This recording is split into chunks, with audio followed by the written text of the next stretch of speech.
Hey guys, tonight we step into the chill of a medieval great hall, the air heavy with smoke from 100 torches and the musk of damp wool cloaks. The year is 1252, and we're in a stone fortress perched above the River Loire in France. Outside, horses stamp impatiently in the frozen mud, their breath steaming like dragons. Inside, you sit on a long wooden bench, sandwiched between merchants, knights, and wide-eyed servants. At the far end of the hall, two noble families are locked in negotiation. Not over land, not over armies, but over a girl of 13, who hasn't said a word all evening.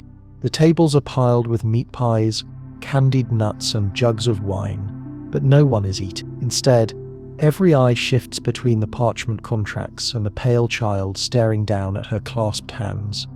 You catch yourself thinking, this is supposed to end wars, and yet this is how kingdoms rise or fall. A princess or count's daughter could be worth more than 1,000 swords. It's grim, it's tense, and let's be real, you probably won't survive this without wincing. If you find stories like this fascinating, don't forget to hit subscribe for more calm history about the secret bargains of the past. And since tonight's story is all about pawns in bed and war, drop your location and your local time below. I'd love to see where in the world you're listening from. Now let's wander deeper into the smoke and parchment, because the fate of Europe is being signed away in the form of one young girl. That's right, welcome to marriage as diplomacy. Marriage, for noble families, was never primarily about love. It was about stitching together the patchwork of Europe, securing borders, and preventing the neighbour you hated last year from burning your crops this year. You trudge across centuries of treaties and you'll find one constant.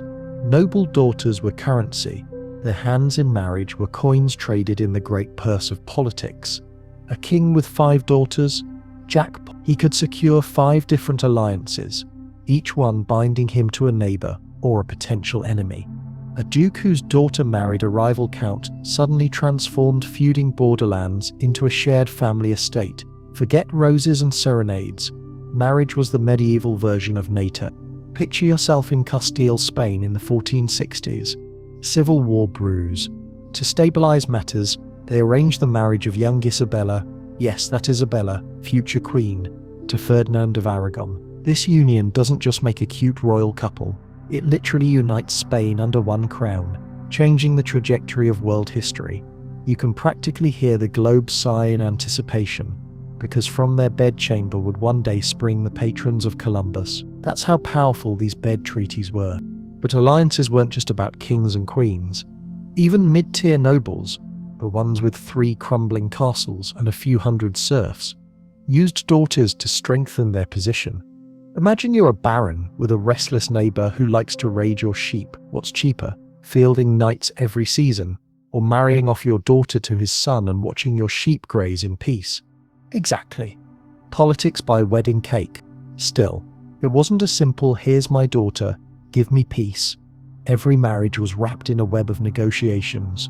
Who brings what dowry? Which lands are guaranteed? Which castles get garrison rights? You'd see priests, lawyers, heralds and scribes gathered around tables, quills scratching while the bride sat silent. She was the least powerful person in the room, and yet the most valuable. Think about the shock of scale. While knights trained to swing swords, one teenager's walk down an aisle could mean tens of thousands fewer corpses on a battlefield. Your gown might be silk, your veil embroidered with pearls, but you're basically a treaty in human form. Not a fun Tinder bio, but historically accurate. Of course, not all these marriages prevented war. Sometimes they just postponed it, like slapping a bandage on a festering wound.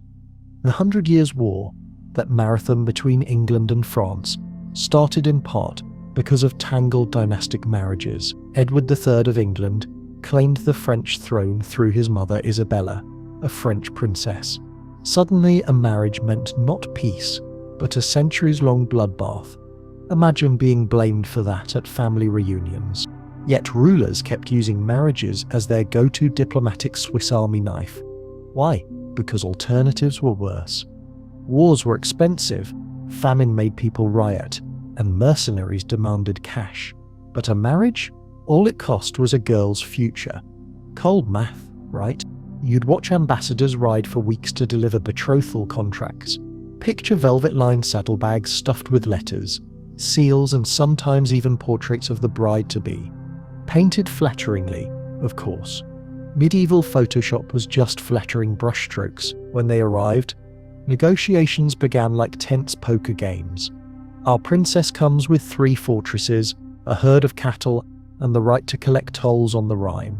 The other side counted.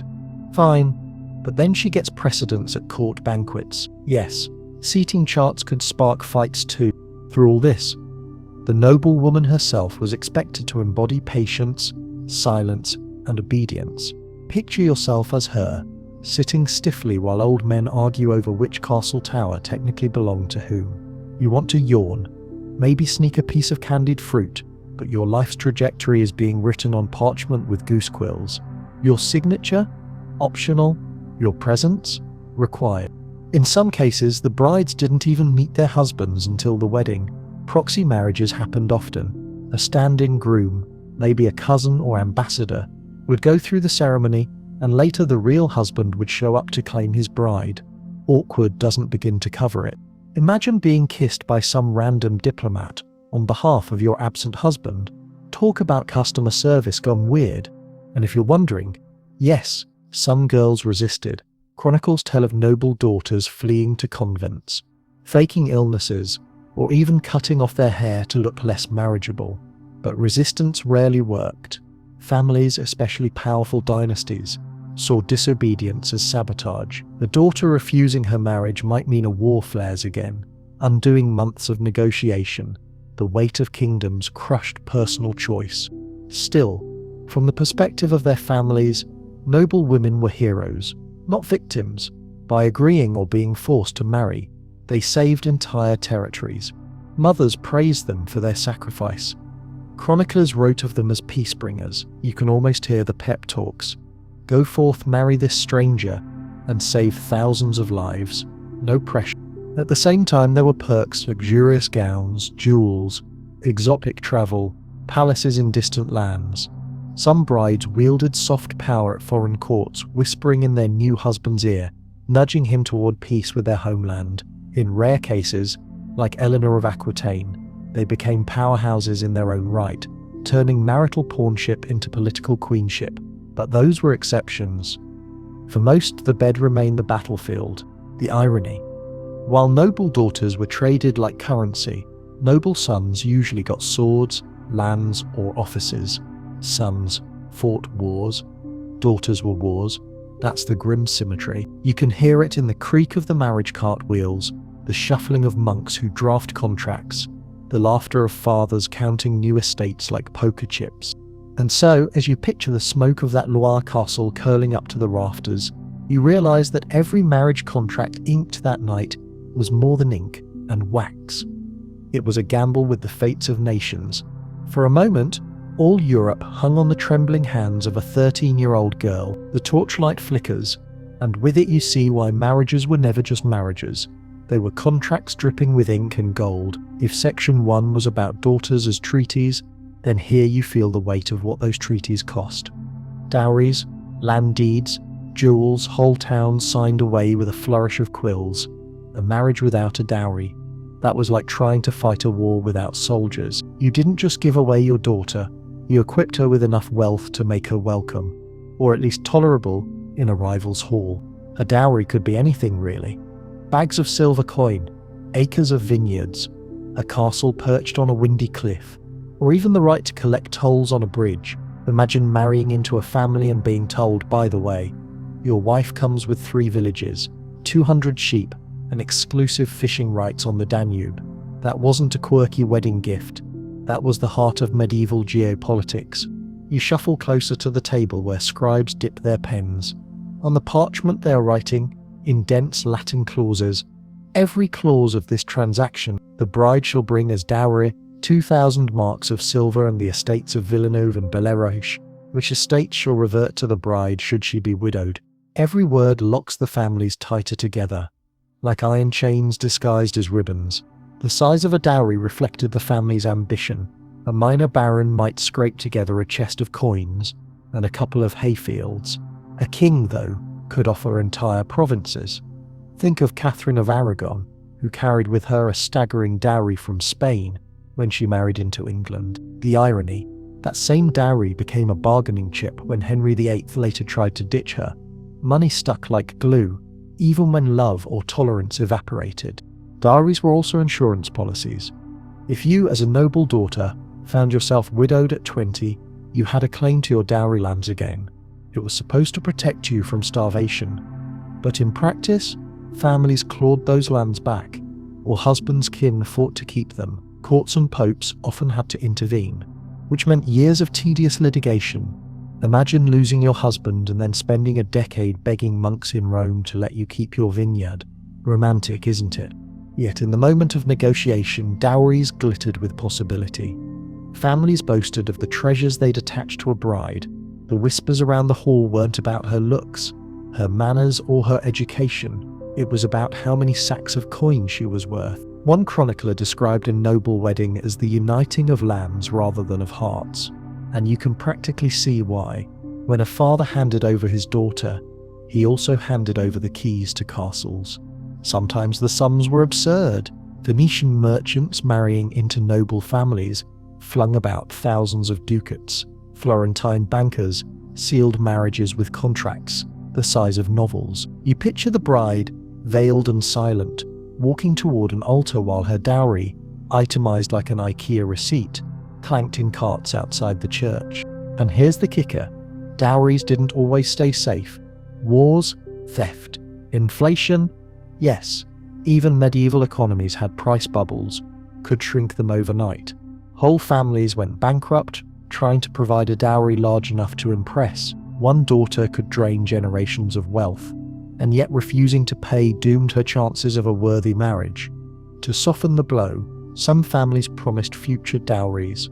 We'll give you the castle next year once we've finished taxing the peasants. If that money didn't materialize, it could collapse alliances. Wars have started over unpaid dowries. Think about that. Knights riding into battle because somebody didn't cough up the promised herd of cattle. You almost want to laugh. Except men died for it. And what about the women themselves? They weren't oblivious.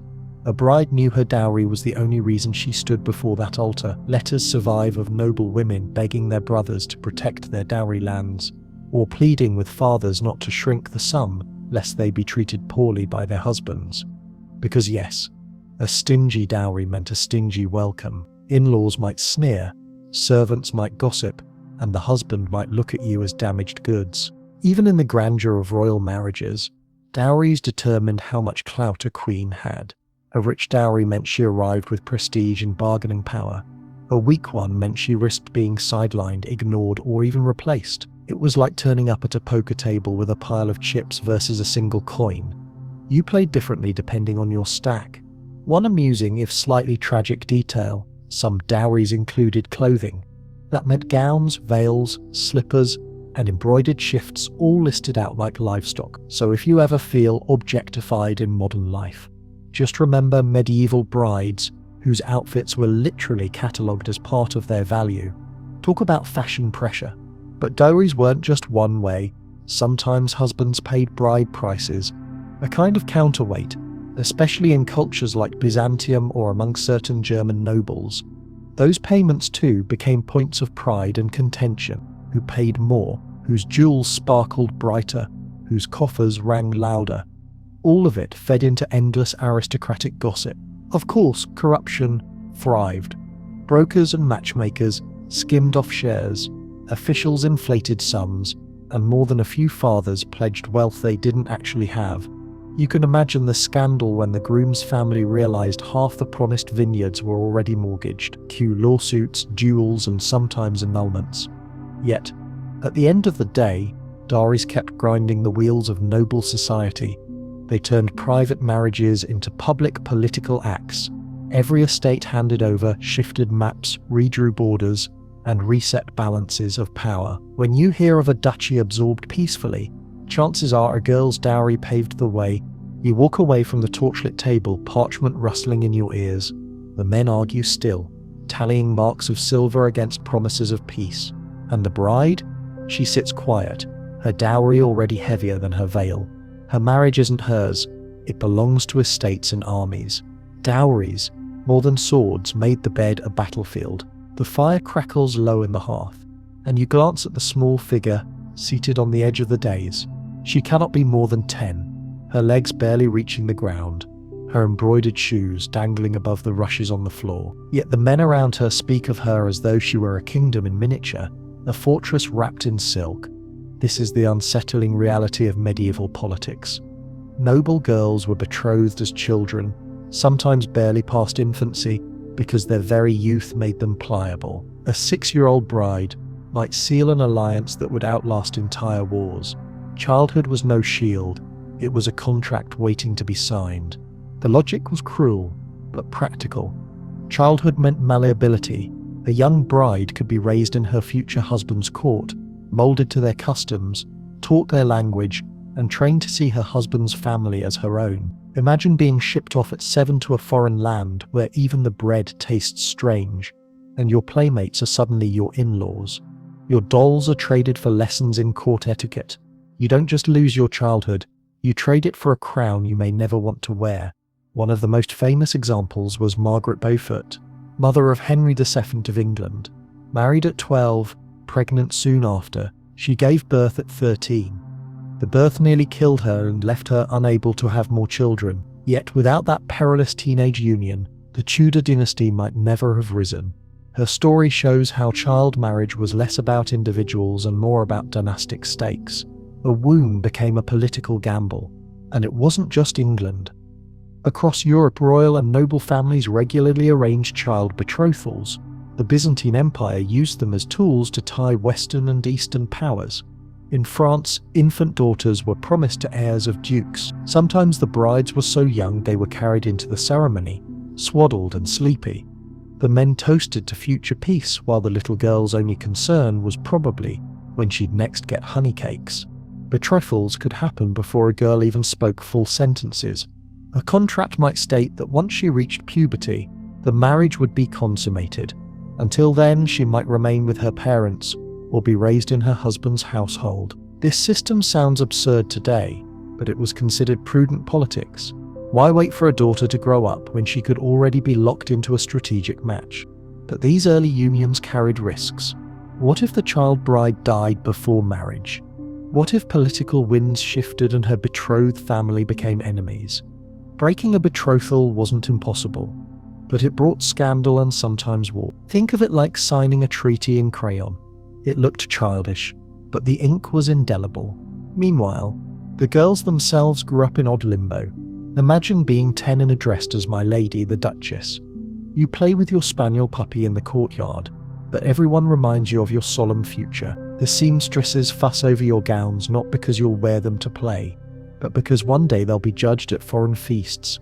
Your laughter is tolerated, but your destiny is never forgotten. The psychological toll must have been immense.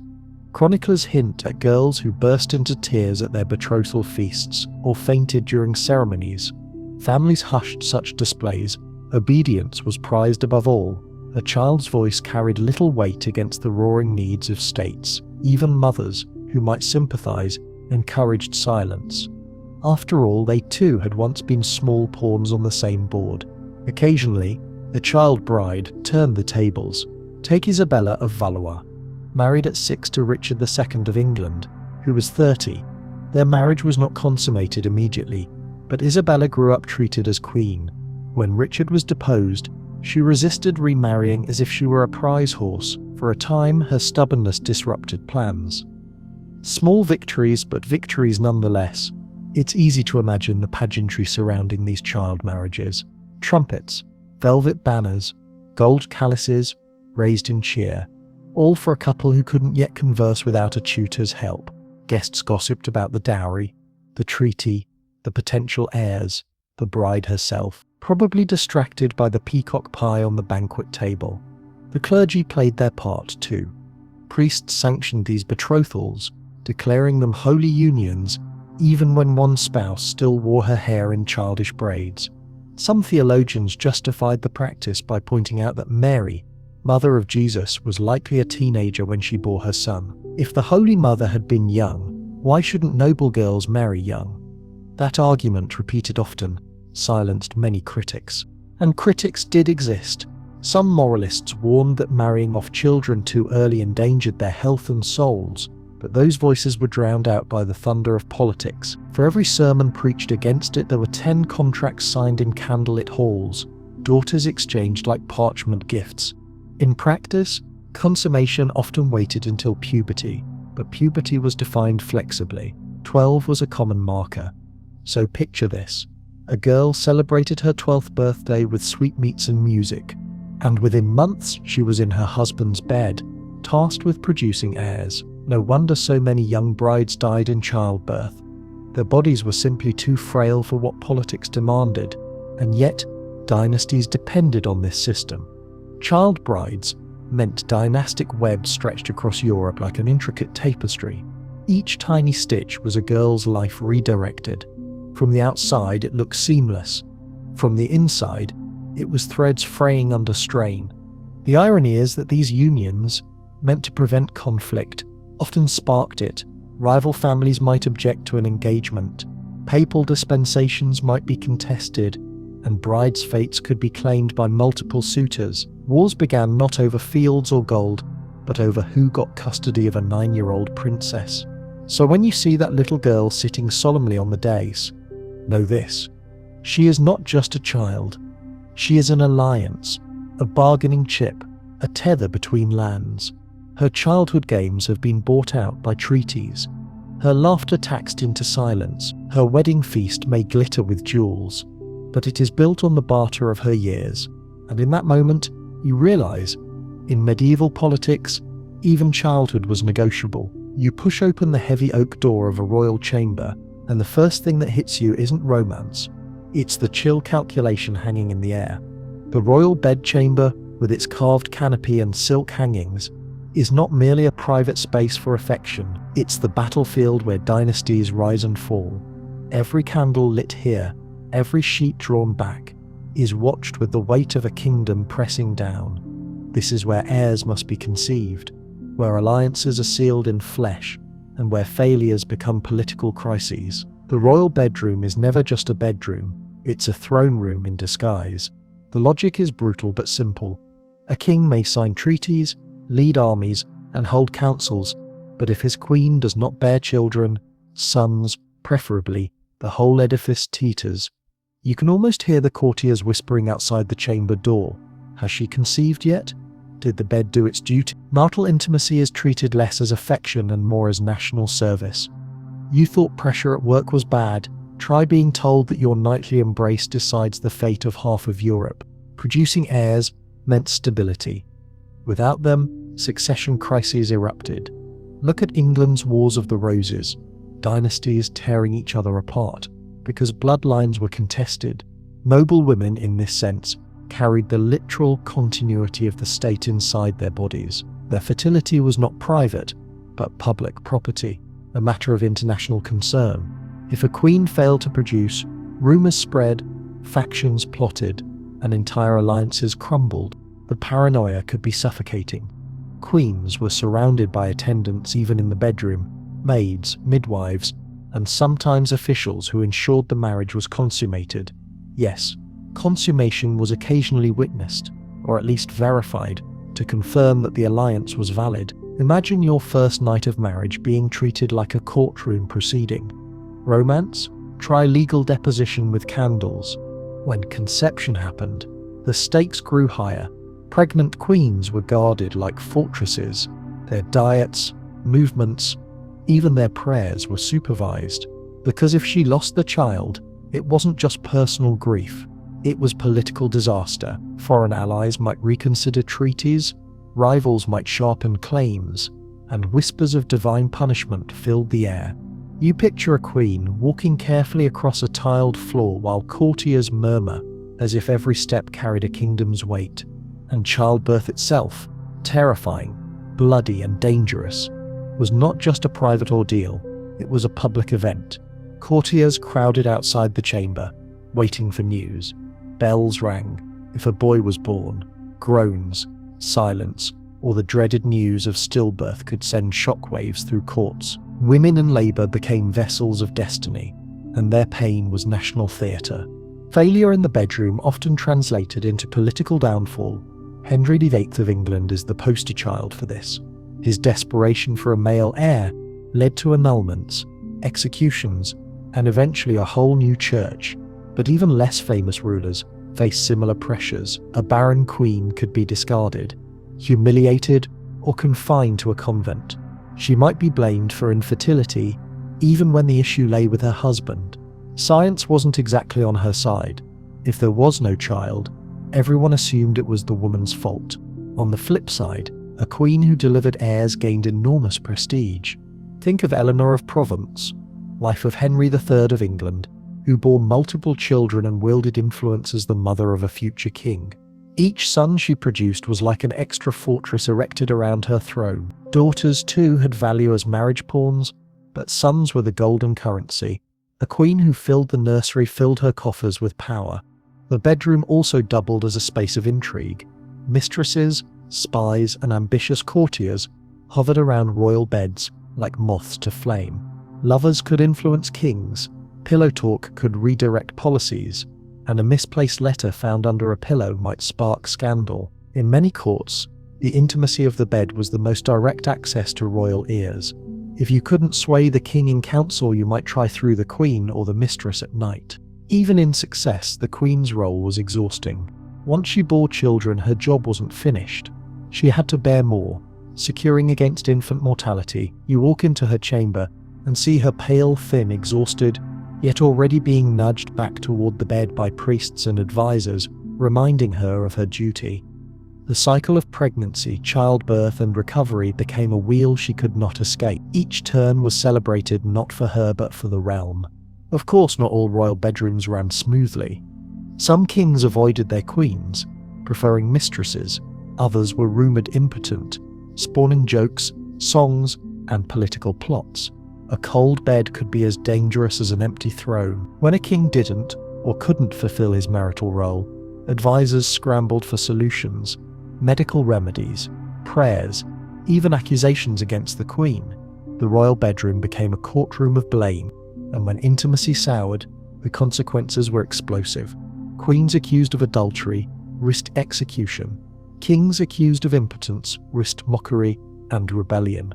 Even whispers of misconduct could ignite wars. Think of Louis VII and Eleanor of Aquitaine. Their strained marriage, lack of heirs, and eventual annulment shifted entire power balances in France and England.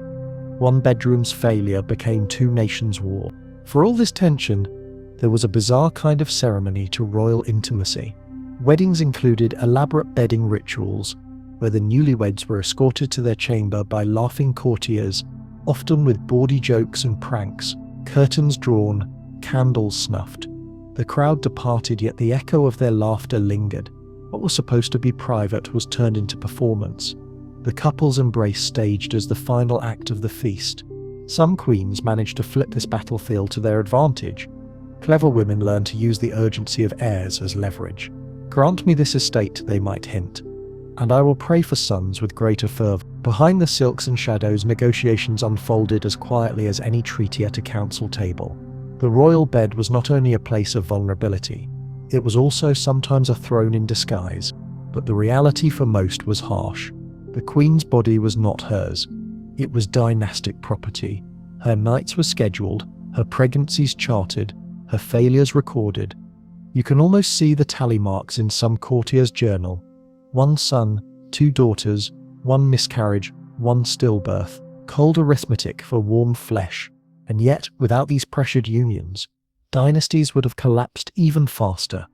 Royal bedrooms, awkward and fraught as they were, created the heirs who would carry crowns forward. They produced the children who would themselves be married off, traded or crowned. The cycle spun endlessly, bed to cradle to council chamber to battlefield. So when you step back from the chamber, the silken curtains fluttering in torchlight, you understand that this was no place of privacy. Every sigh, every embrace, every birth pang carried the weight of nations. The royal bedroom was Europe's most dangerous battlefield. Silent, intimate, and utterly inescapable. You slip down a quieter corridor, away from the perfumed chambers of queens and official wives, and there behind embroidered curtains and guarded doors you find the shadow world of mistresses and concubines. These women are not crowned, not recorded in official treaties, yet they often wield as much influence as any queen. The royal mistress was the whisper in the king's ear, the unexpected weapon of diplomacy, the soft hand that could steer the hard iron of policy. Welcome to the unofficial battlefield of beds, where power played out beneath velvet coverlets and gossip did the work of armies. Mistresses could rise from almost anywhere. Some were noblewomen themselves, strategically placed in the king's orbit. Others were handmaidens, dancers, or ladies-in-waiting who caught a monarch's eye. Their backgrounds mattered less than their ability to charm, flatter, and hold a man whose choices shaped nations. You stand in the corridor and realize behind every closed door lies a negotiation, sometimes in whispers, sometimes in laughter. Take Charles II of England. His official councils were full of dukes and bishops, but his real advisors often wore silk nightgowns. Barbara Villiers, one of his most famous mistresses, secured titles, estates and political favours for her allies simply by being the king's chosen companion. Courtiers knew that a gift to Barbara was as good as a petition signed. You imagine the courtiers bowing to her in the hallway, pretending it was courtesy, knowing it was survival. Mistresses often served as spies as well. In French courts, rivals bribed or blackmailed women close to the king, eager to know what he muttered after wine loosened his tongue. A smile in bed could become a leak in council. Information slipped through sheets like spilled wine across linen, staining everything it touched. You probably wouldn't survive long in this web unless you mastered both charm and silence. Concubines in other cultures played similar roles. In the Ottoman Empire, the imperial harem was not merely a collection of beauties, but a political powerhouse. Women like Hurrem Sultan rose from concubinage to become queen consorts, influencing foreign alliances and state policy. A harem girl could be a living treaty, her embrace tying together distant provinces, her children reshaping succession. The word concubine may sound powerless, but in practice many shaped empire. The tension between queen and mistress was legendary. Queens embodied legitimacy, duty, and dynastic continuity. Mistresses embodied passion, favoritism, and unpredictable influence. Imagine being the queen, pale and weary from childbirth, knowing that the king spent his laughter and energy elsewhere, and imagine being the mistress, aware that one wrong step could banish you to obscurity. Both roles carried dangers, though only one came with a crown. Yet some queens learned to live with mistresses, even to use them.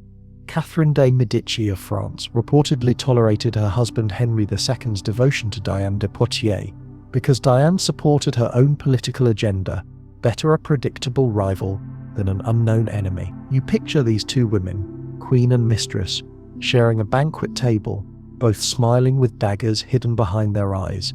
Mistresses also embodied the fragility of male power. Kings who flaunted lovers too openly risked alienating noble families. If a king promoted his mistress's relatives, rivals seethed, wars of words erupted in court gossip, and sometimes actual wars broke out when nobles felt slighted, all because one woman was granted too many pearls, too much influence, too large an estate.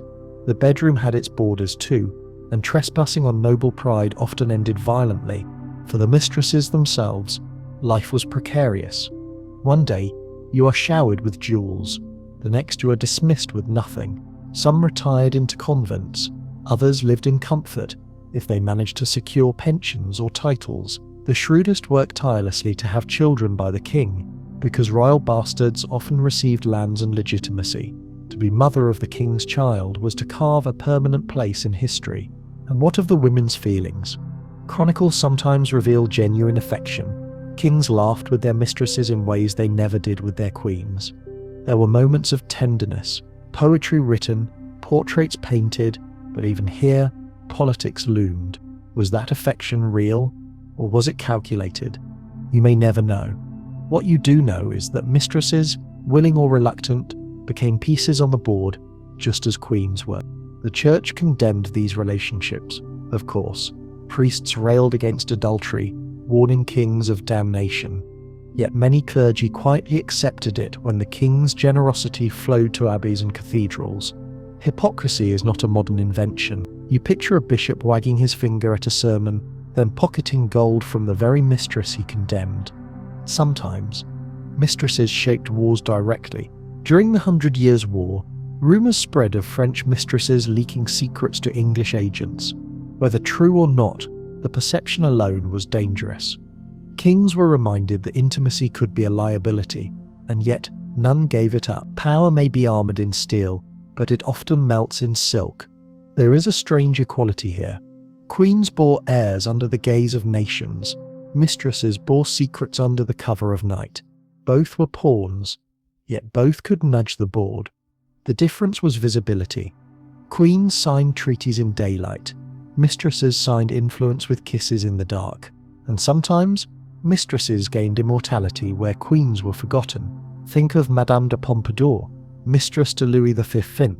She wasn't merely a lover, she was a patron of the arts, a political advisor, and an icon of French culture. Her portrait still hangs in galleries while the king's poor queen remains a historical footnote. Influence, once earned, could outlive crowns. Still, for every Pompadour there were dozens of forgotten women, their names lost to silence, their lives consumed by fleeting favour. You wander past their shadowed chambers and feel the fragility of it all. The laughter that once echoed, the jewels that once sparkled, now dust and cobwebs. They remind you that power through intimacy was power borrowed, never fully owned. So when you look at mistresses and concubines, don't see them only as scandal or romance. See them as part of the machinery of politics. Lubricated by silk and sighs, they were both danger and opportunity. Both pawn and queen, their chambers were as consequential as council halls, their whispers as potent as royal decrees. And as you leave this corridor of velvet secrets, you realize wars were not only fought with swords or treaties, but with embraces in the dark. Mistresses and concubines, unofficial, unacknowledged, still bent the fate of kingdoms. The candles gutter low, and the chamber fills with hushed voices. If dowries and lands made noble women valuable, then nothing was prized more fiercely than their virginity. It wasn't just a personal matter, it was a political commodity, guarded and traded like coin. A girl's untouched state was paraded as proof of her family's honour, her worth, her future leverage. In the world of noble marriages, virginity was not innocence, it was capital. You see it in the way families locked their daughters in towers, not out of fairy tale whimsy, but out of economic calculation. A daughter who entered marriage untouched meant the husband's claim to her dowry, and inheritance was unchallenged. If she were compromised, even by rumour, her value plummeted. Suddenly, the vineyards she carried into the match were in dispute. One whispered scandal could undo years of delicate treaty-making. You thought high school gossip was cruel. Medieval gossip could start wars. Virginity was guarded with absurd measures. Chaperones accompanied young noblewomen everywhere, into gardens, onto hunts, even into church pews. You never walked alone. Servants and governesses kept hawk eyes, reporting any suspicious glance or lingering word. A noble girl's laughter at the wrong joke might be enough to spark whispers. The weight of reputation hung heavier than her embroidered gown. It's no wonder convents often doubled as holding pens for noble daughters. Girls too young to marry were safeguarded behind abbey walls, trained in piety and embroidery until contracts were ready. Families believed a convent guaranteed chastity, though chronicles hint that nuns and novices sometimes found ways to defy that assumption. Still, in the eyes of society, cloistered girls were as pure as sealed casks of wine. The obsession wasn't merely moral, it was transactional. A virgin bride could be advertised like fresh parchment, unwritten, unblemished, full of potential. Fathers boasted of daughters' spotless honour, the way merchants boasted of silk shipments. You could almost imagine a medieval marketplace where purity was itemized alongside silver and wool. Crude, yes, but brutally real. Medical theories of the time fed the frenzy. Physicians wrote nonsense about proofs of virginity, tightness, bleeding, the infamous hymen myth. Families sometimes demanded examinations, carried out by midwives or older women. Imagine the humiliation, your body becoming evidence for a political contract. Science was shaky, but suspicion was sharp, and any doubt could shatter an engagement. And when doubt arose, Accusations flew fast. Rivals might spread rumors that a noble girl had a secret lover, whether true or not. Such whispers could be weaponized in politics. One rival duke might sabotage another's treaty by suggesting his bride was spoiled, no proof needed, just gossip muttered at the right banquet. That was enough to collapse negotiations. Virginity wasn't only protection for families, it was leverage for brides themselves. Some clever women used their untouched status as bargaining chips. Queens-in-waiting could delay consummation to extract concessions. More lands, greater independence, higher dowries. Anne of Brittany, twice Queen of France, famously leveraged her marriageability to negotiate better terms. She knew her purity was her bargaining power, and she wielded it like a sword, but the double standard was suffocating. Noblemen rarely faced scrutiny for their premarital exploits.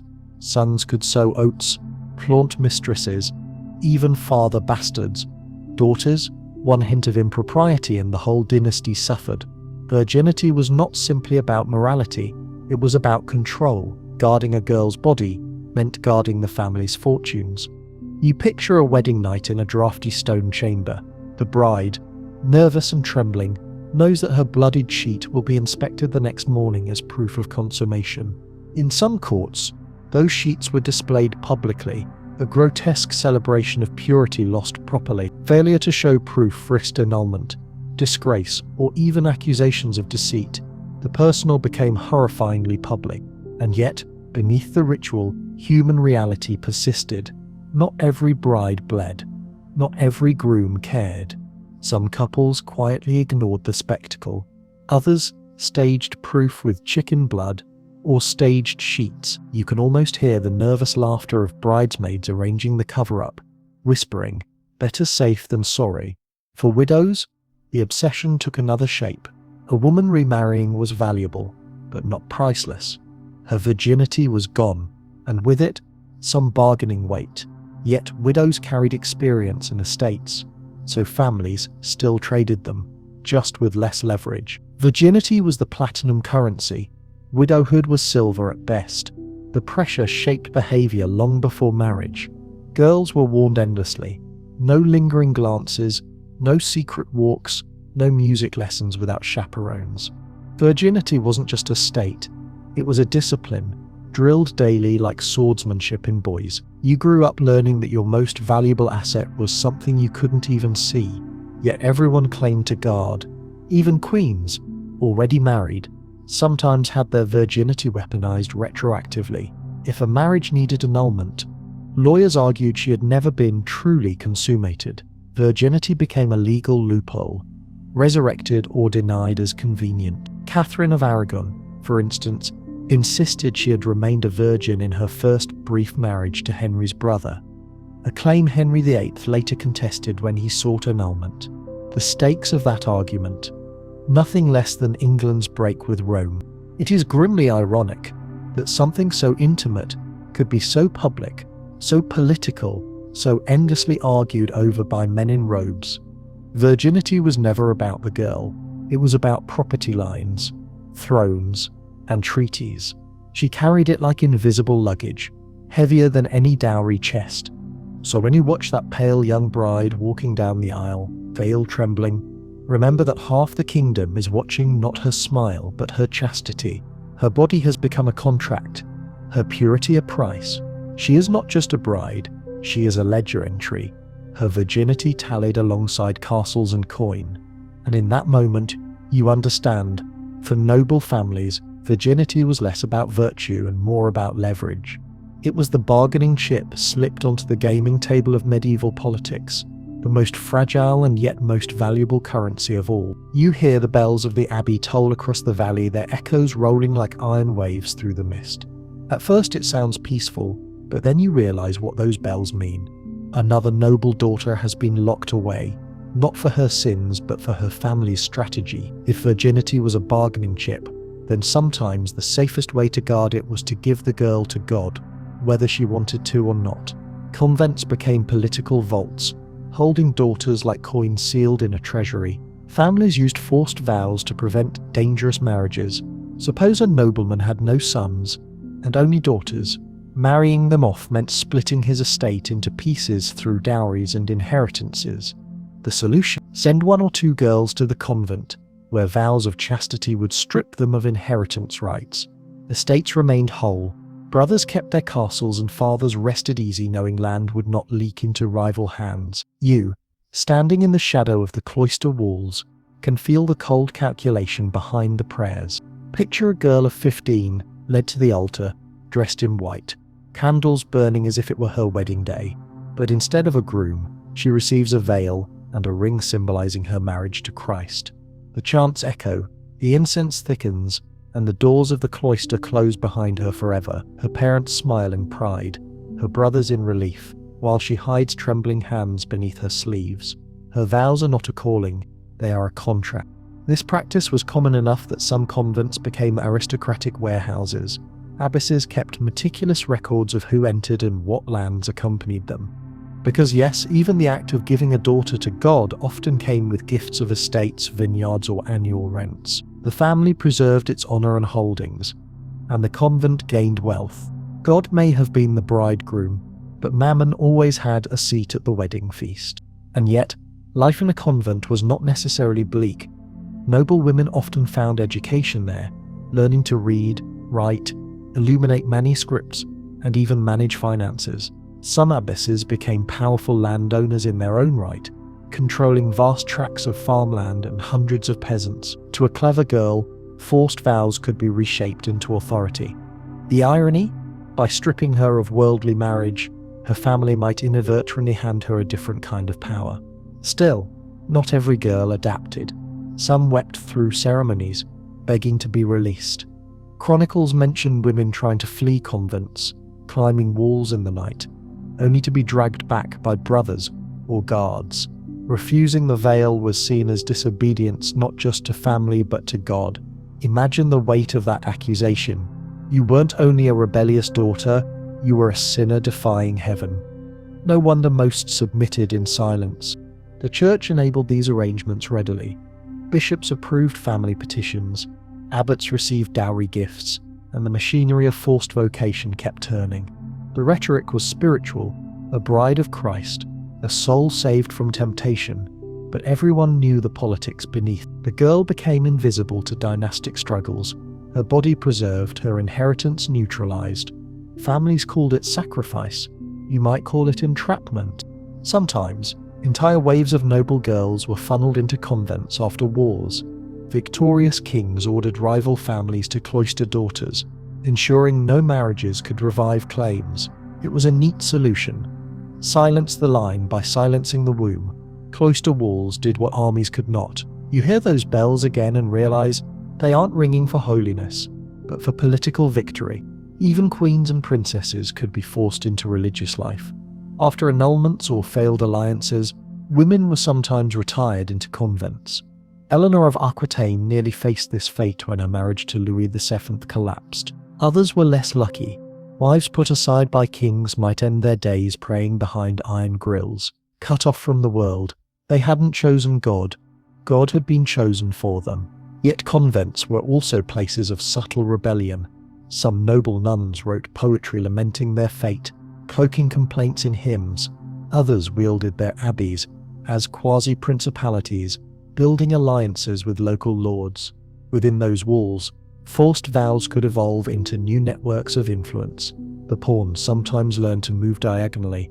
Think of Hildegard of Bingen, cloistered as a child, gift to God, yet growing into a composer, writer, and mystic whose visions guided emperors and popes. Not every forced vow produced despair. Some produced brilliance, but behind every luminous exception were countless forgotten girls who prayed their days away in resignation. Families, of course, justified it with sanctity. Fathers claimed pride in giving a daughter to God. Brothers thanked heaven that their inheritance remained whole. Mothers convinced themselves their daughters were spared the perils of childbirth and marriage. To the family, the convent was a shield. To the girl, it was often a prison. The vows themselves could be shockingly theatrical. Girls lay prostrate before the altar covered with funeral cloths as if already dead to the world. Bells tolled funerally. Then they rose, veiled as brides of Christ. It was a symbolic death, cutting them off from family and property alike. You picture the parents leaving, their daughter behind the grille, her face fading into shadow. And yet, some found peace. Removed from the brutality of dynastic bargaining, cloistered life offered safety from forced marriages to strangers twice their age. Some women genuinely embraced prayer, study, and sisterhood. The convent was both tomb and refuge, depending on the heart that entered. For society, these women became both sacred figures and invisible tools.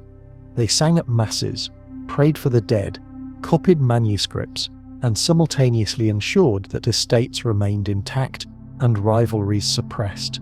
Their chants were as much about politics as piety. You can almost hear the double notes in their hymns: praise to God, insurance for family. Over time, the system hardened into expectation. Noble families with multiple daughters almost always sent one to the cloister. It became tradition, almost ritual, a sacrifice to preserve wealth.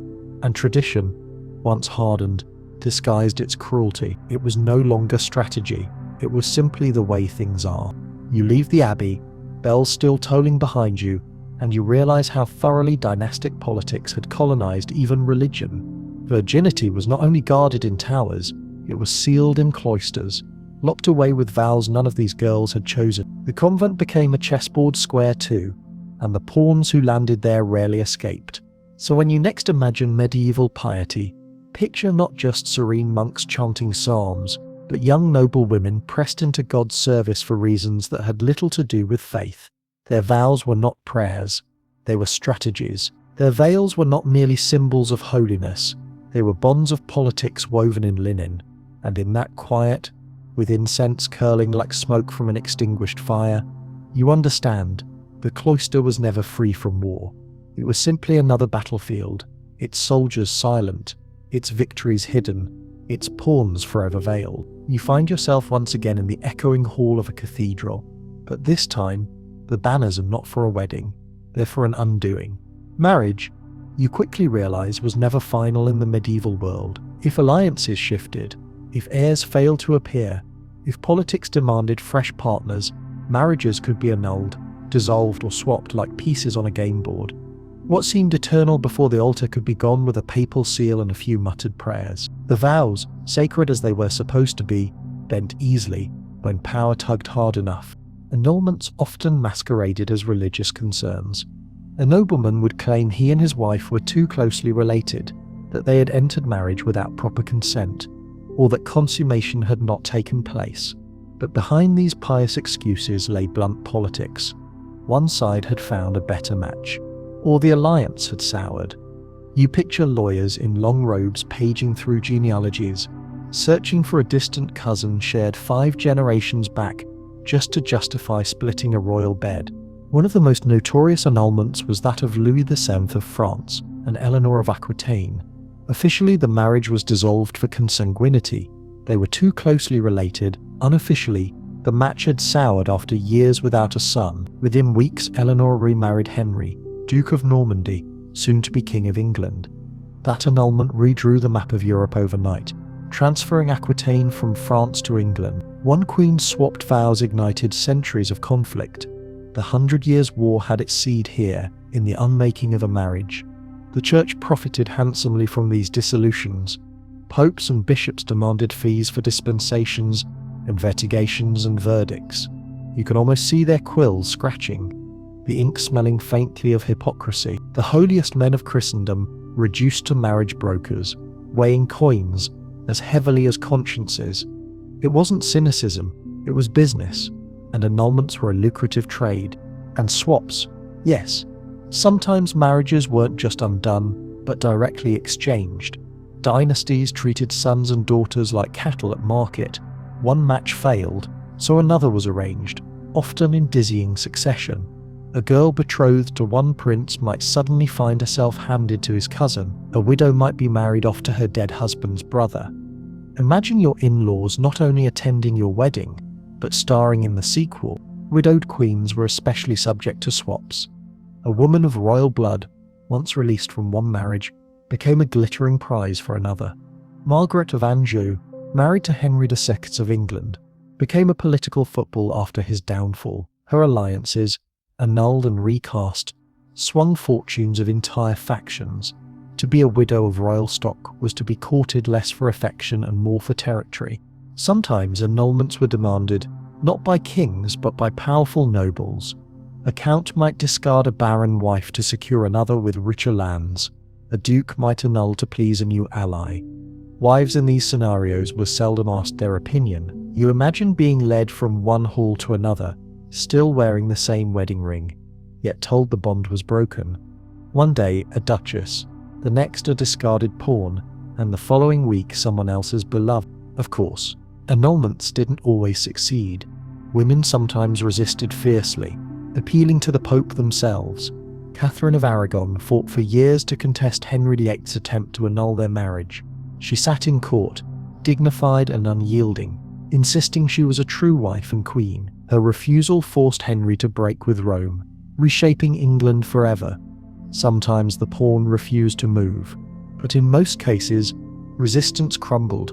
The combined pressure of family, clergy and politics was crushing. A bride dismissed might be shuffled into a convent, pensioned quietly, or married off again to someone less significant. If she bore children, she might be separated from them, her role erased as if she had never been wife or mother at all. The annulment erased not only marriage but memory. To the men, annulments were pragmatic. To the women, they were humiliating. Chronicles describe noblewomen publicly shamed, their honor questioned, their fertility mocked.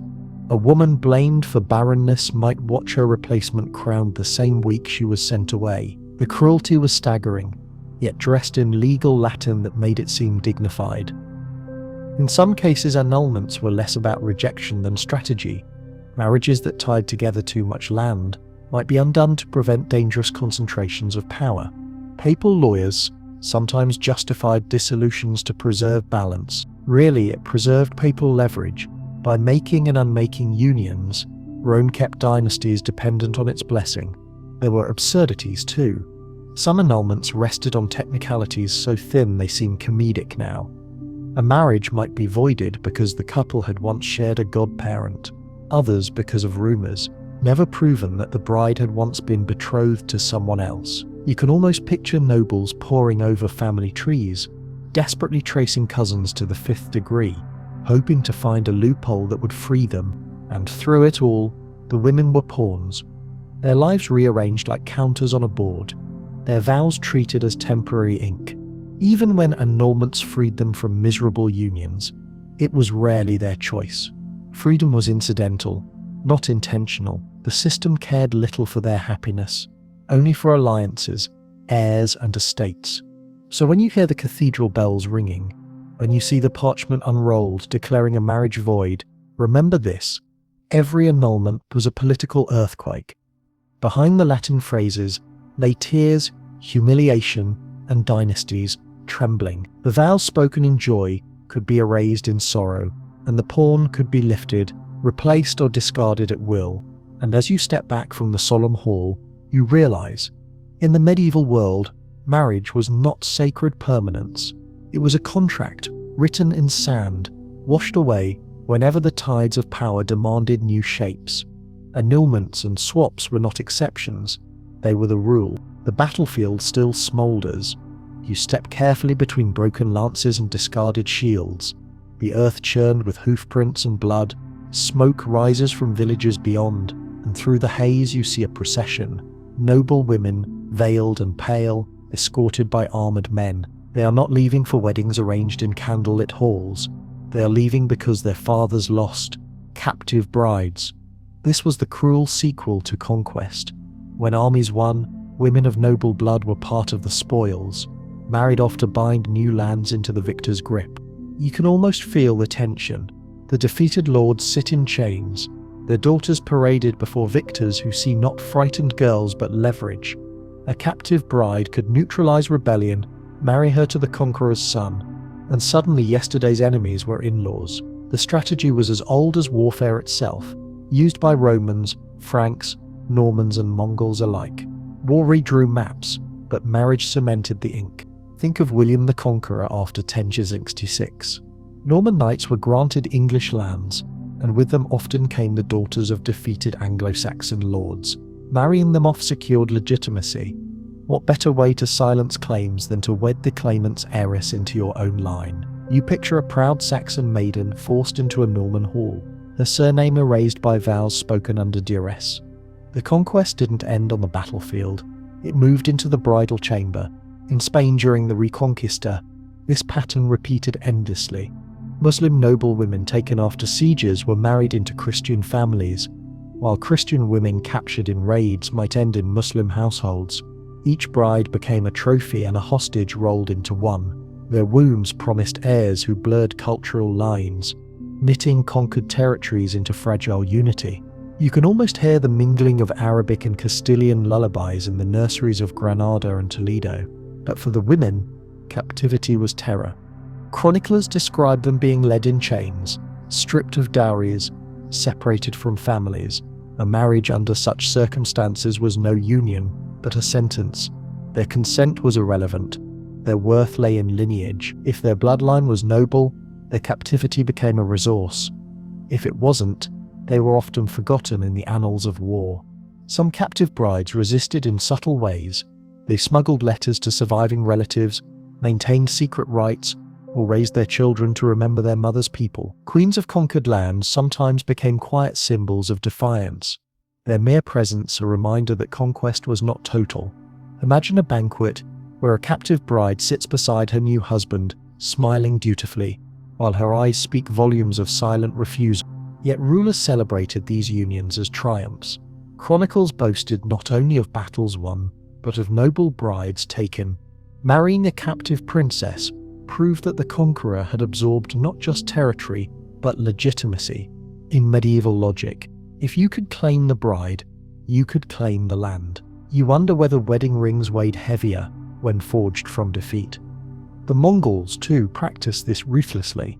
Noble women of captured cities were offered to Mongol generals, their marriages symbolic of submission. Some even rose to positions of influence, mediating between cultures, but beneath the grandeur lay coercion. A girl handed over not as gift but as hostage. Her smiles in court masks the reality that her marriage was born from fire and steel. Even in Europe, the church often blessed these captive marriages. Priests argued that conversion sanctified the union. A pagan or Muslim bride, baptized, became a Christian wife, a sign of God's victory. The irony is painful. Faith used to sanctify coercion. You picture a trembling girl splashed with holy water, told her suffering was now sacrament. Not all stories ended in despair. Some captive brides carved real power.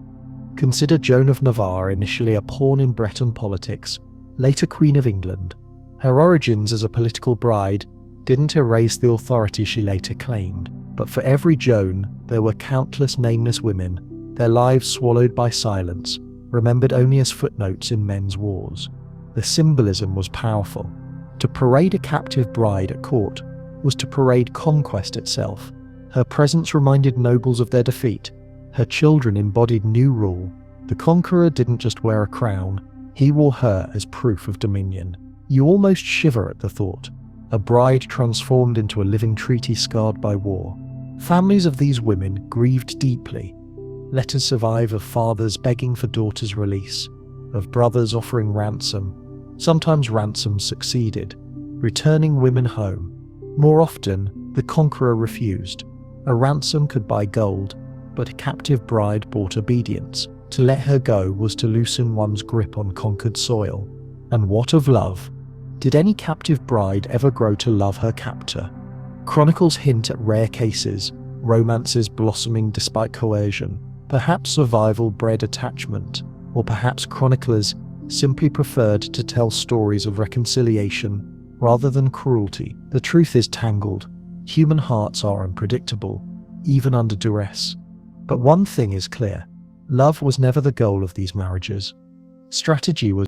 The practice stretched beyond Europe.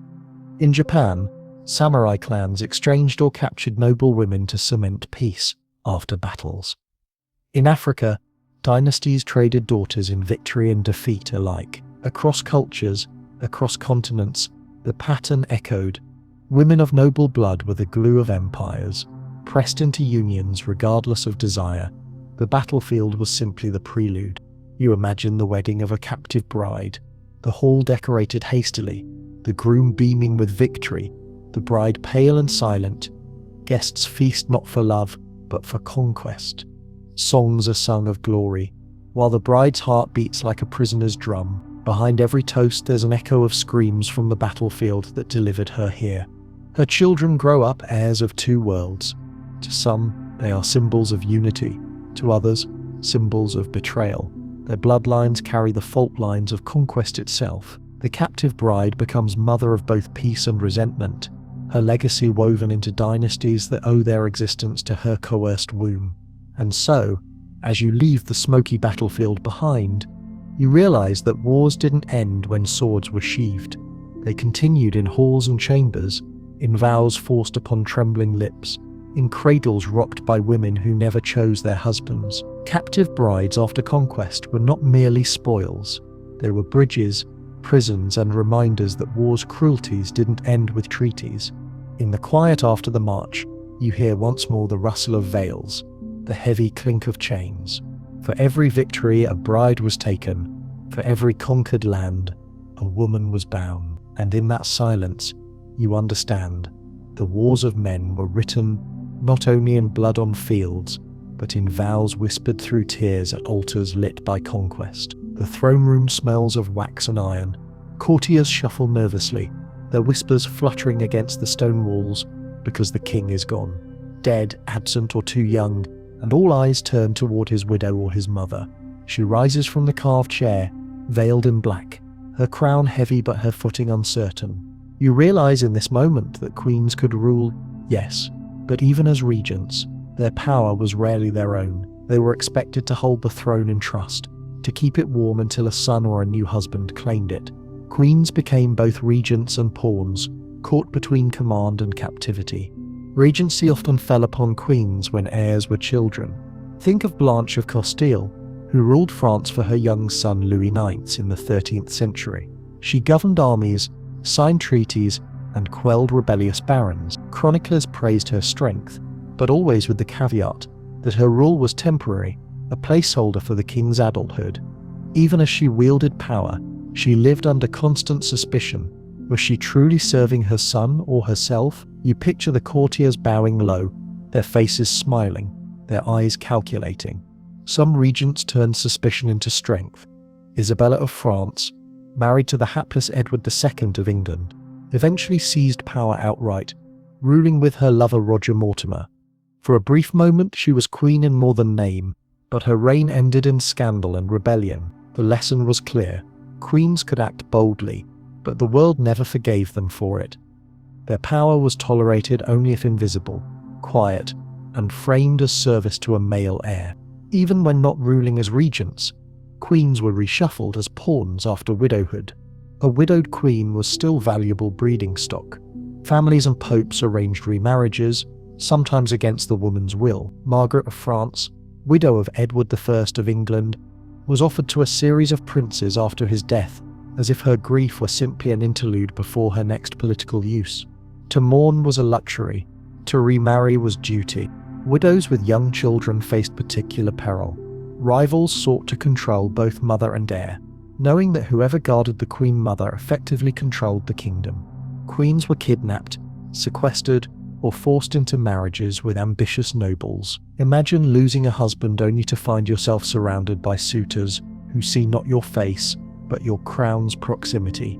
Your body becomes the shortcut to ruling in your son's name. The tension is palpable.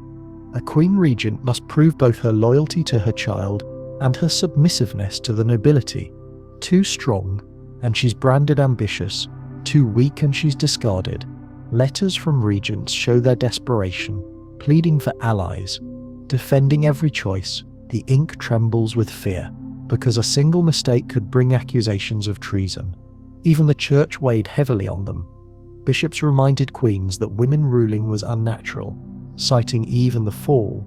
Yet those same bishops gladly accepted gifts and bribes from regents, hoping to keep their crown secure.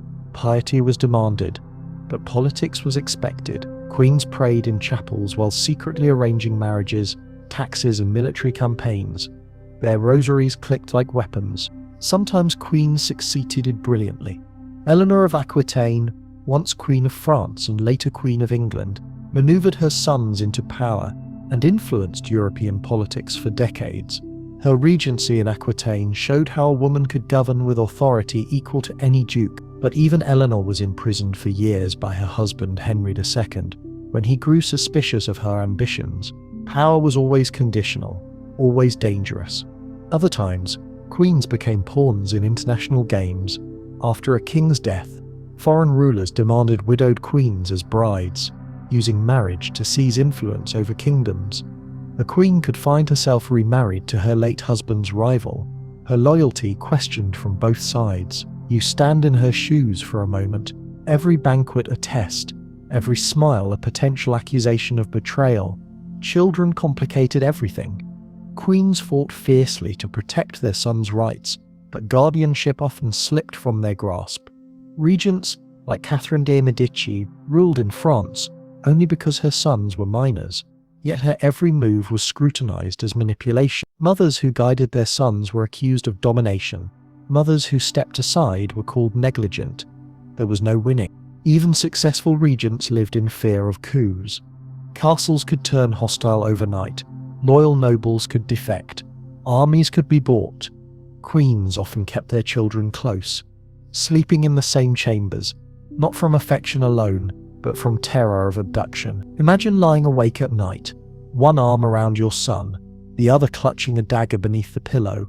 Love and politics became indistinguishable. Widowed queens without heirs faced bleak futures. Some were forced into convents, stripped of jewels, silenced in cloisters. Others became pawns in the endless remarriage market, shuffled between courts as peace offerings. To be childless was to be disposable. You picture them fading into obscurity, remembered not for their crowns, but for their failure to produce successors.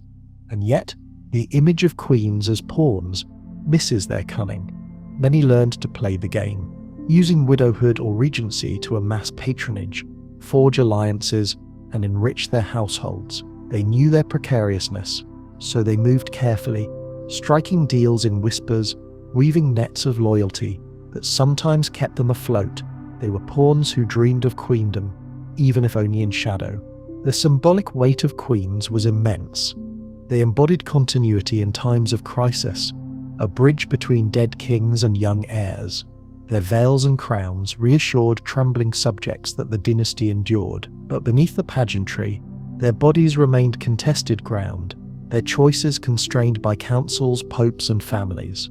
Queens were both saviors and prisoners, celebrated and distrusted. You can almost see one now, standing in the great hall, her son beside her on a too-large throne. She raises her hand for silence, her voice steady as she commands the barons.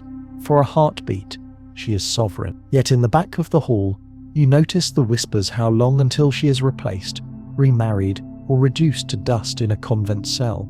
Her reign is powerful, but it is already expiring. Some queens leaned into maternal imagery, styling themselves as mothers of the realm. They emphasized nurturing, protection, and piety, hoping to soften opposition.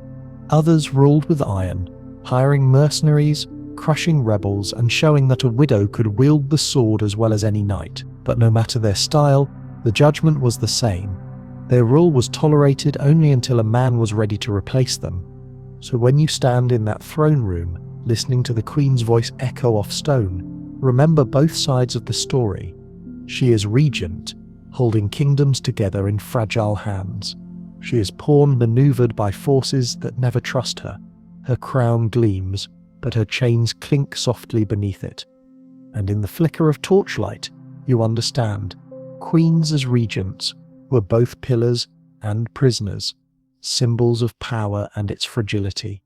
Their reigns remind you that in the medieval world, even women on thrones were never free from the game of being pawns. The hall is crowded, but it's not the banners or the feasts that draw attention tonight. It's the whispers. You lean in and catch fragments.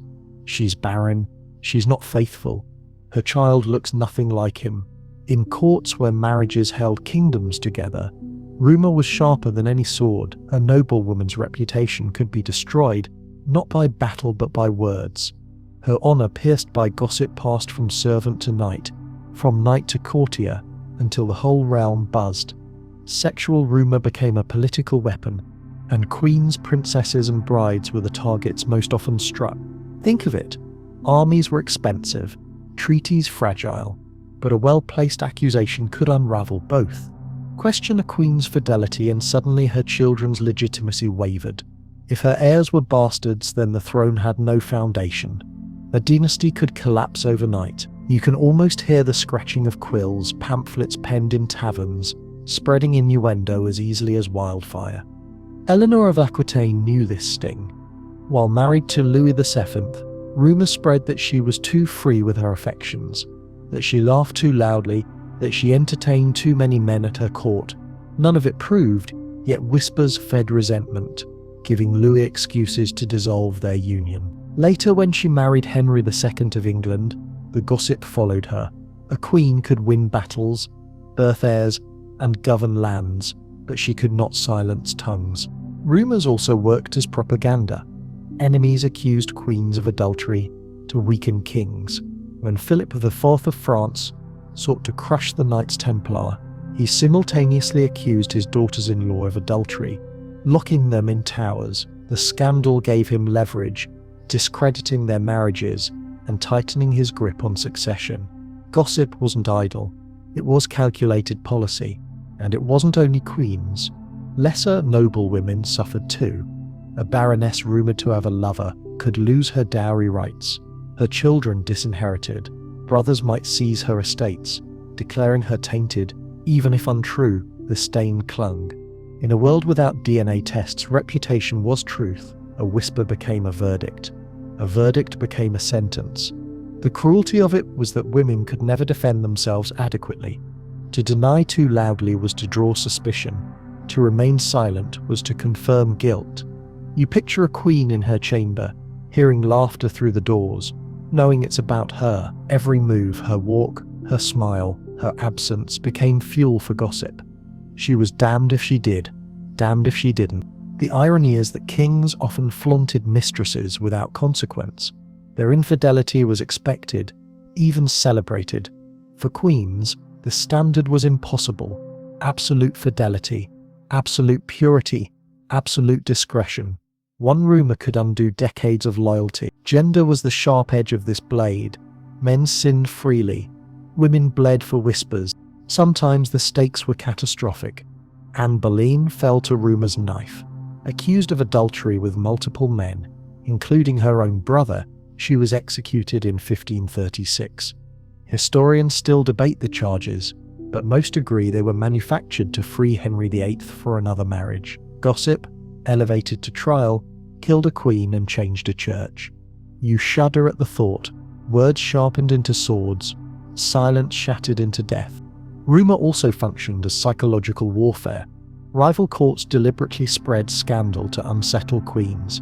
Letters would circulate, witnesses bribed, songs mocking their virtue sung in taverns. Once spoken, it didn't matter whether the tale was true, the damage was done. Truth was irrelevant. Perception was everything. Even legitimate fertility struggles were twisted into rumour. A queen without children was accused of coldness, witchcraft or secret lovers. If a prince was stillborn, whispers claimed it was punishment for adultery. You imagine the cruelty of losing a child and, before the tears are dry, hearing courtiers mutter that it was your fault, that heaven itself was exposing your sin. And yet, some women learned to weaponize rumour themselves. Clever queens spread whispers about rivals, undermining mistresses, or discrediting noble women who threatened them. Gossip cut both ways. Catherine de' Medici used innuendo to pit courtiers against one another, letting suspicion do her work. Rumour was as much a tool of survival as it was a threat. Still, most women found themselves cornered. Even innocence didn't protect them. Joan of Navarre, Queen of England, was accused of witchcraft and lustful treason when her stepson sought her wealth. She was imprisoned for years, not because she sinned, but because rumour gave excuse. Her honour was the coin used to strip her treasury.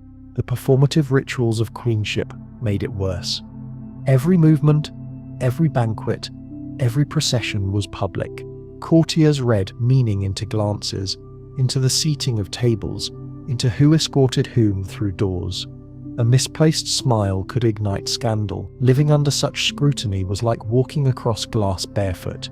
Each step could cut, and every drop of blood would be exaggerated. You can almost hear the low drone of a medieval court, where gossip travelled faster than news of battles. Servants whispered in kitchens, minstrels composed sly verses, bishops dropped concerns in letters. By the time it reached the people, rumour became truth. A queen's virtue was less about what she did than about what others believed she did. What made rumour so powerful was its invisibility. You can't fight smoke with swords. Armies can't silence whispers. Even if one gossip is punished, the tale survives in another mouth. Queens often relied on patronage, throwing gifts and titles to loyalists to drown whispers in gratitude. But loyalty bought with coin was fragile. One misstep, and tongues wagged again. And when rumour linked sex with politics, it struck doubly hard. Women accused of adultery weren't just immoral. They were traitors. Their children were illegitimate. Their alliances invalid. A kiss in a corner became a conspiracy. Courts thrived on that mixture of scandal and treason because it made women simultaneously despised and indispensable. In the end, rumour left scars that outlasted lifetimes. A queen might die innocent, yet centuries later historians still debate her virtue. Was Eleanor too bold? Was Anne unfaithful? Was Catherine cold? The very fact that we ask proves how effectively rumour poisoned memory. Women's lives became questions instead of truths. So as you listen to the whispers ripple through that candlelit hall, you realise that noblewomen's greatest enemy was not always sword plague or childbirth. It was the murmuring of voices in the dark. Sexual rumour, that invisible dagger, cut deeper than steel and lasted longer than kingdoms. And in the silence after the feast you understand, queens and noblewomen never ruled their own reputations. They were ruled by the rumours others told, pawns trapped in a game of shadows where words killed as efficiently as war. The gates of the castle groan open, and a young noblewoman rides out, her veil fluttering in the wind like a banner of surrender. She is not heading to a wedding she has chosen. She is heading to a foreign court where her body and her presence will serve as a pledge. You realise that noble brides were not only daughters and wives, they were hostages, flesh and blood guarantees of treaties. To marry abroad meant to live as collateral, ensuring that one's family kept its promises, that armies stayed sheathed, that alliances held. You see the strategy immediately. If a king of England married his daughter to a French prince, that daughter lived in France as a living bond. If England broke the treaty, it wasn't just parchment that cracked. It was her safety. She would feel the tension before the first arrow flew, whispers tightening around her like chains. A noblewoman abroad carried her father's honour in her smile and her brother's loyalty in her womb. The practice was ancient, older than castles. Roman emperors once sent princesses to barbarian chieftains as tokens of peace. Medieval rulers perfected the art. They knew that ink faded, but kinship endured, or at least bought time. A bride in a foreign court was like a hostage locked in velvet, her fate tied to the political weather. Imagine the loneliness. You are 14, newly married to a stranger, surrounded by courtiers who speak another tongue. At feasts, you smile as rehearsed, but every time your homeland is mentioned, all eyes dart to you. You are the thermometer of peace. If you look calm, the treaty holds. If you falter, rumours flare that war is near. Your very presence is diplomatic theatre. Some noble women wielded this role with skill. Isabella of France, sent to England as a bride for Edward II, began as hostage for peace between France and England. Later, she turned her hostage role into leverage, negotiating directly with her homeland. She showed that even pawns could bite back, but it was a dangerous gamble. Her rebellion toppled a king, but left her forever suspect in memory. More often, brides endured quietly. They wrote letters home, asking for news, pleading for affection, reminding fathers and brothers that they had not been forgotten. These letters still survive, lines of longing, fear, and subtle reminders that their treatment reflected on the honour of two realms. You read one and feel the weight. Remember me, for I am here alone. Sometimes treaties failed anyway, and brides paid the price. If their homeland broke an agreement, they were imprisoned, divorced, or cast aside. The logic was brutal. If the pawn side cheats, the pawn suffered. You can almost hear the clang of iron locks closing on a woman who had never held a sword, punished for battles she could not fight. At times, brides truly became prisoners. During the endless conflicts between England and France, captured queens and princesses were paraded as trophies. They weren't just hostages in theory, they were hostages in practice. Ransomed back for gold or lands, nobility meant that your ransom was high, your captivity political theatre for all to see. But even when not physically confined, diplomatic brides lived in invisible cages. Every move was reported back.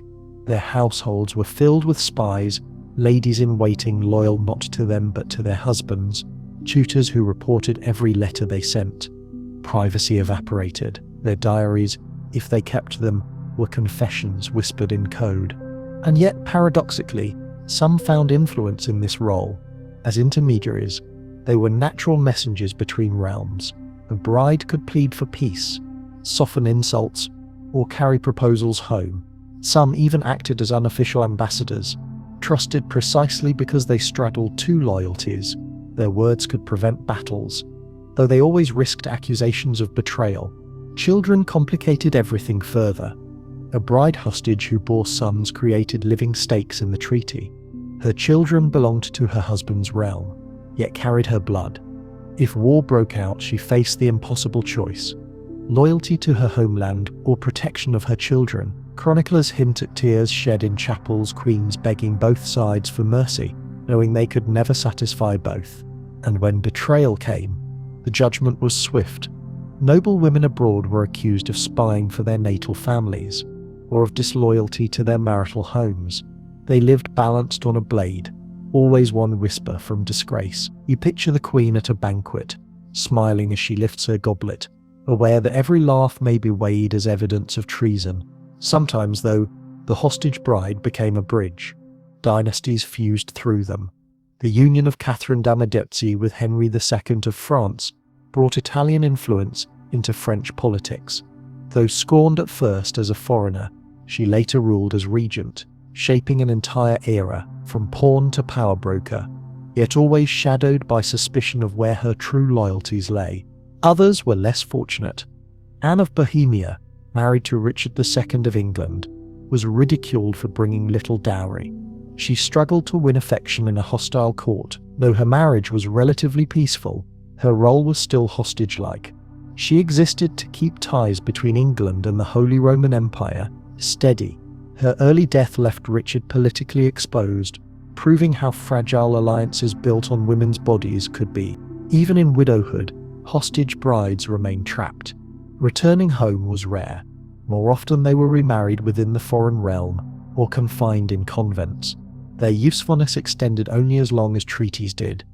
When peace dissolved, so did their status. Imagine outliving your husband and discovering that your homeland sees you as foreign, while your marital family sees you as expendable. The cruelty of it all lies in its impersonality. To families and councils, a daughter abroad was a pawn. To herself, she was a person with memories, affections, and fears. Yet those inner truths were irrelevant. Her worth was measured in letters sealed, treaties upheld, wars delayed. Whether she laughed or wept changed nothing. The game went on, and still, sometimes, her presence saved lives. The very knowledge that a king's daughter lived in a rival court kept swords sheathed.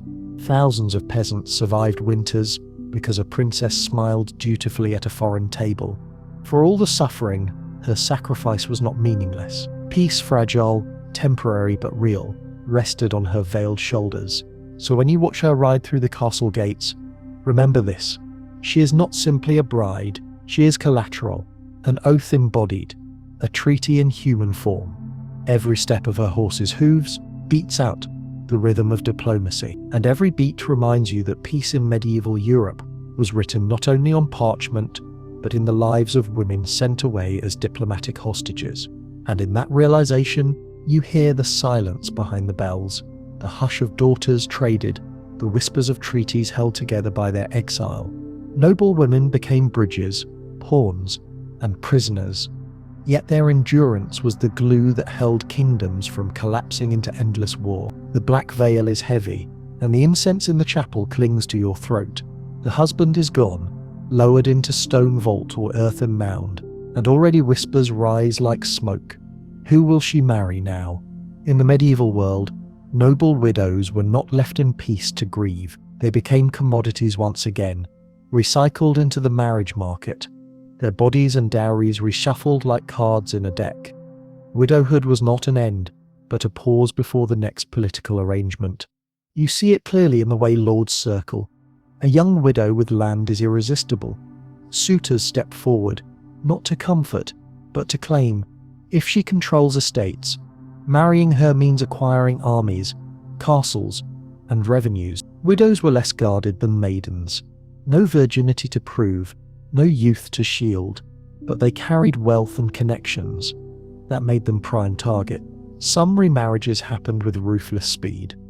Chronicles record widows wed again within weeks of funerals.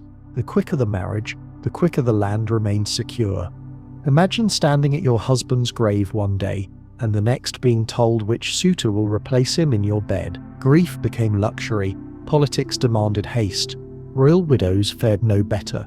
Queens of England, France, Castile or Hungary were quickly bartered. Eleanor of Provence, widow of Henry III, was courted by nobles who saw her dowry as right prize. Margaret Tudor, widowed Queen of Scotland, was married off again to secure alliances with rival clans. A crown on your head didn't mean rest, it meant fresh negotiations.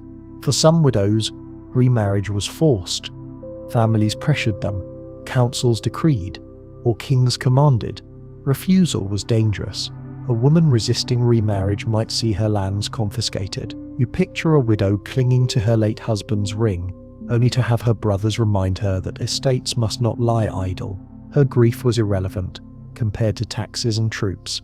Yet widowhood also gave women unexpected leverage. Unlike maidens, they had lived in households, run estates, and borne children. They knew the game. Some negotiated fiercely, demanding control of dowries or custody of heirs before agreeing to new matches. Blanche of Castile, widowed young, leveraged her position into a regency rather than a hasty remarriage, showing that widows could carve independence. Others chose convents instead of husbands. Cloisters offered escape, a place where widows could rule as abbesses or retreat in peace. For wealthy women, entering religious life allowed them to protect property from greedy suitors. But even here, politics intruded. Noble widows in convents were still courted by kings and popes for donations and influence. The veil never erased the pawnbroker's hand. Dowries and dower rights shaped everything. A widow was entitled to lands set aside at marriage, but these rights were contested fiercely. Families of the dead husband might try to claw them back. New suitors demanded them as condition of marriage. The widow stood at the center of legal storms. Her estates tugged like rope in a game of dynastic tug-of-war. Children added another layer. If the widow had sons, she became guardian of future lords. That made her more valuable and more vulnerable. Suitors sought not only her lands, but also her children, since controlling them meant controlling succession. You imagine her clutching her boy's hand, aware that a remarriage might mean losing him to another household forever. And yet, some women mastered this stage. Isabella of Angoulême, widow of King John of England, remarried a French noble and used her position to advance her children's claims. Margaret of Anjou, after Henry VI's death, remained a force in politics, bargaining through her widowhood. Widowhood could be cage or weapon. Still, the double standard loomed. A widower could remarry freely, often younger brides, without question. A widow, however, was scrutinized. Too eager to wed, and she was accused of lust. Too hesitant, and she was accused of disobedience. You couldn't win. Every choice became ammunition for gossip and control. Even age mattered, cruelly. A young widow in her teens or 20s was highly sought after. Older widows, past childbearing, were often shunted aside, useful only as pawns for convent endowments or diplomatic households. Their stories vanish from chronicles, as if a woman without reproductive potential ceased to exist. But documents survive: petitions from widows pleading with kings to protect their lands, letters begging popes for annulments of unwanted second marriages, wills written to secure children's futures. These scraps reveal voices that fought even when ignored. They remind you that behind every remarriage contract was a woman trying to salvage dignity. Sometimes remarriage backfired spectacularly. A widow's new husband might alienate her children, sparking rebellion. Nobles accused widows of betraying their late husband's memory if they aligned with rivals. A match meant to secure peace could instead breed suspicion. The widow herself was blamed, as if she alone engineered the chaos rather than the men pulling strings. And always, money changed hands. Ransoms, dowries, dower lands, widows' futures were costed and calculated in ledgers. You can almost see a clerk tallying figures as the widow waits outside, her tears irrelevant to the arithmetic. Her life was reduced to numbers, marks of silver, acres of wheat, castles in stone. Yet the image of powerless widow is incomplete. Some used mourning to their advantage, dressing in black, invoking grief. They delayed remarriage, bought time to strengthen their households, and positioned themselves as pious protectors of their children. Mourning became armor, a veil that hid maneuvering eyes. Still, the pattern remained. Widows were recycled. Their lives, marked by death, were redirected by politics. They were mourners at dawn and brides by dusk, forced to smile while grief still burned. And in every remarriage, the message was clear: a noble woman's body was never her own. Even death did not free her from the chessboard. So when you stand beside that widow in the chapel, incense stinging your eyes, remember this: she is not simply burying her husband, she is burying the hope of rest. The pawns move again, and she is once more in play, her mourning veil already doubled as a bridal one. The lute strums sweetly in the candlelit hall, a troubadour singing verses about knights who pine for fair ladies, about love so pure it conquers distance, jealousy, and even death. You lean against the carved pillar, and for a moment it feels enchanting. Roses, whispered vows, secret glances beneath moonlight. This is the world of courtly love, the poetry that draped itself across medieval courts, like perfume. But then you blink, and the illusion cracks, because while troubadours sang of devotion and longing, the reality for noble women was contracts, dowries and duty. Courtly love was verse, real marriage was politics. The ideal of courtly love painted noble women as queens of the heart, sovereigns over desire. A knight pledged loyalty to his lady, often not even his wife, but a married noblewoman, untouchable and exalted. He would fight in tournaments wearing her token, bleed in her honor, and dedicate his victories to her beauty. You picture banners fluttering, knights kneeling dramatically before women seated on balconies.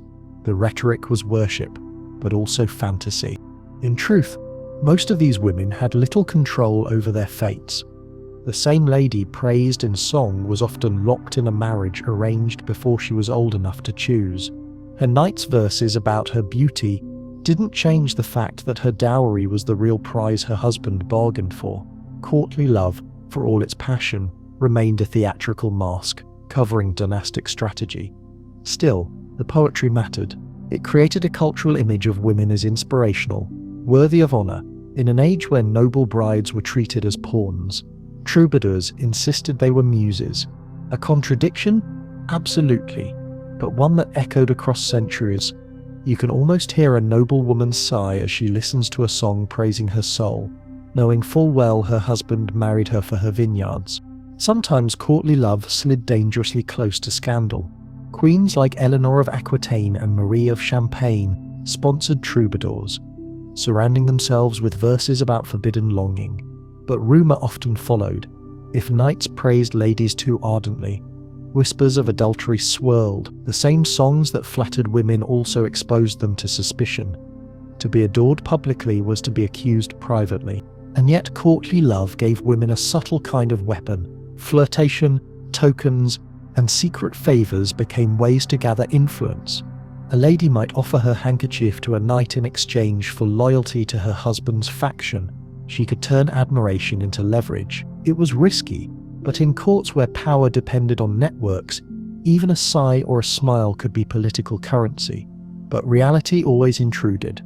A noblewoman listening to poetry in the evening might wake the next morning to auditors reviewing her dowry, or to messengers announcing her forced remarriage. Love songs did not alter inheritance laws or annul contracts. For all the rhymes about passion, her life remained tethered to parchment and seals. Even the imagery of courtly love reflected possession. Knights called ladies their lord, in metaphor. But in reality, women were seldom allowed authority. The love ideal placed them on pedestals while keeping them powerless. It was a gilded cage, admiration without agency. You laugh softly to yourself. It's like being crowned prom queen, but not allowed to leave the gymnasium. The church's stance was uneasy. Clerics scorned courtly love as dangerous, a distraction from faith, even a sin. Yet some adapted its imagery, speaking of Christ as the beloved bridegroom and the soul as his lady. The language of passion leaked into sermons, twisting sacred devotion into a parallel for earthly longing. Once again, women's symbolic role outpaced their real one. Meanwhile, peasants and townsfolk watched with mixed feelings. Troubadour songs trickled down, but for most ordinary marriages, love was irrelevant. Survival was the point.